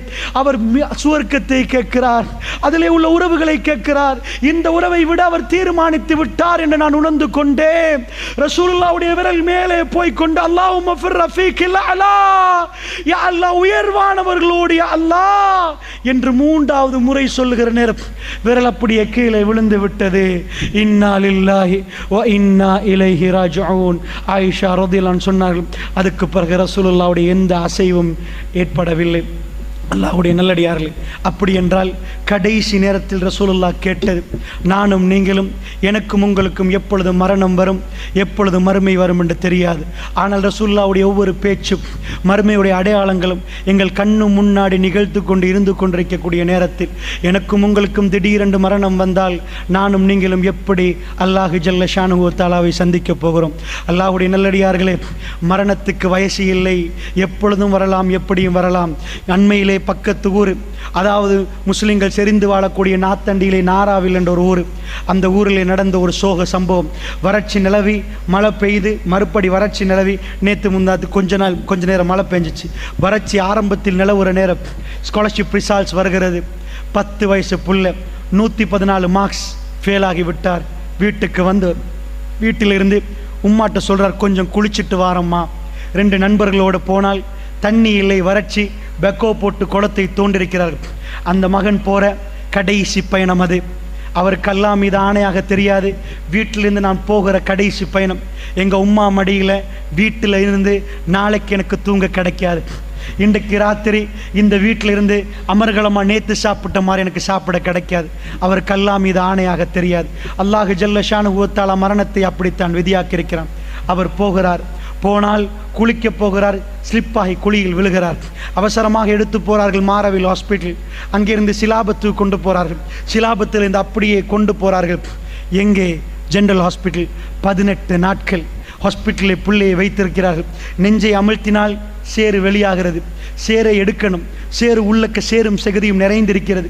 நெஞ்சை அமிழ்த்தி கொண்டு போகிற நேரம் டாக்டர்ஸ்மார்களுக்கு அதிர்ச்சிகரமான விஷயம், நெஞ்சை அமிழ்த்த சேறு வெளியாகிறது. ஆனால் இன்னும் நெஞ்சை அமிழ்த்தினால் ஹார்ட் நின்றுவிடும், அதனால் நெஞ்சை அமிழ்த்த முடியாது, ஒரு கட்டத்தோடு நிப்பாட்டணும். சேறு வெளியாகாவிட்டால் மௌத்தாகுவார், சேரை வெளியாக்குவதற்கு நெஞ்சை அமிழ்த்தினாலும் மௌத்தாகுவார். அல்லாஹ்வுடைய நல்லடியார்களே, என்ன நடந்தது தெரியுமா? 18 நாட்களில் அடிக்கடி மூர்ச்சை எடுகிறார், எழும்புகிறார், சாப்பிடுகிறார், பேசுகிறார். 17வது நாள் என்ன சொன்னார் டாக்டர்? மாலை நேரம் தூக்க மாத்திரையின் அளவு முடிந்து இன்னும் கொஞ்ச நேரத்தில் உங்கள் புள்ளை விழித்து பார்ப்பார், அதுக்கு மேல் அவர் உயிர் வாழுவது எங்களால் சொல்ல முடியாது, 2 மணித்தியாலம் தான் நாங்கள் கணக்கு போட்டிருக்கிறோம் என்றார். ஒரு தாயார் தாங்க முடியுமா? அல்லாஹ்வுடைய நல்லடியார்களே, ஒரு தாயால் தாங்க முடியுமா? முடியவே முடியாது. என்ன நடந்தது தெரியுமா? அல்லாஹ்வுடைய நல்லடியார்களே, அந்த தாய் பார்த்து கொண்டிருக்க அந்த புள்ளை விழிப்பு, சிரிக்குது, பேசுது. டாக்டர் கொடுக்குற டைம் தாண்டுது, 7:30 மணி, 8 மணி ஆகுது. அந்த அம்மா பார்க்குறா, வளமைக்கு மாற்றமாக சிரிக்குது புள்ள. எந்த அளவு கண்டா, வீட்டில் குளிக்க போன அண்டு எப்படி சந்தோஷமாக இருந்துச்சோ, 18 நாட்களுக்கு முன்னாடி அந்த குழந்தை எப்படி உஷாராக இருந்துச்சோ அந்த மாதிரி நல்லா சாப்பிடுது. அந்த அம்மா பார்த்துட்டு இருக்கிறாங்க. ராத்திரி 10 மணி, மரண சாயலே புள்ளிட்ட இல்லை. அவங்க நினச்சிட்டாங்க 11 மணி, அல்ஹம்துலில்லாஹ் என் புள்ளிட்ட எந்த மரண சாயலும் இல்லை. டாக்டர் சொன்னார் 2 மணித்தியாலம், இது 4 மணித்தியாலம் ஆகிட்டு, 5 மணித்தியாலம் ஆகிட்டு. அவர் குதிக்கிறார், சிரிக்கிறார், ஊட்டி விடுறாங்க, பேசுகிறாங்க, கையில் உள்ள ஃபோனில் வீடியோ பண்ணுறாங்க, பையன் சிரிக்கிறான். ராத்திரி 1 மணி, உம்மாவும் பிள்ளையும் இப்போ மரணத்தை மறந்து அவர்கள் சிரித்து பேசுகிறாங்க. ராத்திரி 2:45 புள்ள சொல்கிறார், உம்மா கொஞ்சம் வலிக்குது, கண்ணசருது, மூக்காலையும் வாயாலையும் ரத்தம் வருகிறது. ஜனாசாவை தூக்குற நேரம் சிரிச்சு கொண்டிருந்த தாய் அப்படியே பைத்தியமாகிறாங்க. வீட்டுக்கு போகிற நேரம் ஜனாசா, நாராவில் மக்களை அழுகிறார்கள். பக்கத்தில் உள்ள தாய் பைத்தியமாகி விட்டார்கள். அல்லாஹ்வுடைய நல்லடியார்களே, நான் ஏன் இது உங்களுக்கு சொன்னேன் தெரியுமா? எனக்கும் உங்களுக்கும் நேரம் எது என்று தெரியாது. இது கடைசி நேரமா கடைசி தொழுகையாண்டு தெரியாது. நாளை சுபஹு அல்லாஹ் ரப்புல் ஆலமீன் எனக்கும் உங்களுக்கும் விதியாக்கினாண்டு தெரியாது. அல்லாஹ் ஜல்ல ஷானுஹு வ தஆலா 5 வயசு 10 வயசு 30 வயசு 40 வயசு 50 வயசு என்ற எல்லோருக்கும் 60 80 என்று போடவில்லை. 5லும் போவார்கள், 10லும் போவார்கள், 15லும் போவார்கள். ரப்புல் ஆலமீனுடைய சன்னிதானத்தை நானும் நீங்களும் சந்திக்கிறதுக்கு தயாரா அல்லாஹ்வுடைய நல்லடியார்கள். இந்த பயானுடைய அடுத்த நோக்கம் இந்த மக்கள் எல்லாம் திரட்டி மறுமையை பற்றி சிந்தனை உருவாக்கி நானும் நீங்களும் அல்லாஹ்வுடைய சன்னிதானத்தை சிந்திக்கக்கூடியவர்களாக மாற வேண்டும் என்பதுதான் அடுத்த நோக்கம். அப்படி என்றால் இவைகளை எல்லாம் நன்றாக புரிந்து இந்த நாளில் நாம் எல்லாம் அல்லாஹ்வுக்கு நெருங்கக்கூடிய நாளாக மாறி இந்த உரைகளை இந்த நிகழ்ச்சிகளை இதே மாதிரியான நிகழ்ச்சிகளை உருவாக்குவதற்கு ஒருங்கிணைப்பாளர்களுக்கு இந்த நிகழ்ச்சிகளை செய்தவர்களுக்காக நீங்கள் துஆ செய்ய வேண்டும். இந்த ஊர் மக்களை இதே மாதிரி திரட்டி அந்த மாதிரி இந்த மக்களுக்கு உபதேசம் பண்ணுவதற்கு அவர்களுக்கு அல்லாஹ் ரப்புல் ஆலமீன் அவர்களுக்கு இன்னும் ஹிதாயத்தை கொடுக்க வேண்டும், இன்னும் தைரியத்தை கொடுக்க வேண்டும் என்று நீங்கள் துஆ செய்ய வேண்டும். ஏன் இந்த உலகத்தில் ஃபித்னா எங்கேயும் நிறைந்து கொண்டிருக்கிற நேரம் நல்லுள்ளம் படைத்தவர்கள் அல்லாஹ்வை பற்றி பேசுவதற்கு இந்த மாதிரியான சபைகளை உண்டாக்கினால் அவர்களுக்கு அல்லாஹ் அருள் புரிய போதுமானவன். அல்லாஹ்வுடைய நல்லடியார்களே, இது மிக புனிதமான சபை. ஏனென்றால் நானும் நீங்களும் அல்லாஹ்வை பற்றி பேசினால் மலக்குமார்கள் இங்கே சூழ்ந்து விடுவார்கள். இவர்கள் போய் அல்லாஹ்விடம் சொல்லுவார்கள். அல்லாஹ் ரப்புல் ஆலமீன் கேட்பான், யார்? அல்லாஹ் கேட்பான். அல்லாஹ்வுக்கு எல்லாம் தெரியும். அவர்கள் கேட்ப யார்? அவர்கள் எதை கேட்கிறார்கள்? எதை கேட்டார்கள்? அல்லாஹ் ரப்புல் ஆலமீனிடம் மலக்குமார்கள் சொல்லுவார்கள், யா ரப் யா ரப். அவர்கள் உன்னை பற்றி பேசினார்கள். அவர்கள் எதைக்காக பேசினார்கள்? அவர்களுக்கு என்ன வேண்டுமாம்? சுவர்க்கம் வேண்டுமா யா ரப்? அல்லாஹ் கேட்பான், அவர்கள் சுவர்க்கத்தை பார்த்து விட்டார்களா? என்னுடைய அரிசை பார்த்து விட்டார்களா? யா ரப். அவர்கள் அதை ஒன்றையுமே பார்க்கவில்லையா அல்லாஹ்? அவர்கள் எதையும் பார்க்கவில்லை. அப்ப ஏன் கேட்டார்கள்? யா ரப், அவர்கள் உன்னை நம்பியிருக்கிறார்கள், இந்த சுவர்க்கம் அவர்களுக்கு வேண்டும் என்று அவர்கள் கேட்கிறார்கள். அல்லாஹ் ரப்புல் ஆலமீன் சொல்லுவானா, அந்த சபையில் உள்ளவருடைய பாவங்களை எல்லாம் நான் மன்னித்து விட்டேன் மலக்குமார்களே, நீங்கள் சாட்சி என்று அல்லாஹ் ரப்புல் ஆலமீன் சொல்லுவானா. நல்ல அல்லாஹ்வை பற்றி பேசக்கூடிய சபைகள், அப்படிப்பட்ட கண்ணியமான சபைகள். அல்லாஹ் ரப்புல் ஆலமீன் என்னுடைய மரணத்துக்கு முன்னாடி அந்த மாதிரியான சபைகளில் என்னையும் அல்லாஹ் உங்களையும் சேர்த்தருள் புரிவானாக.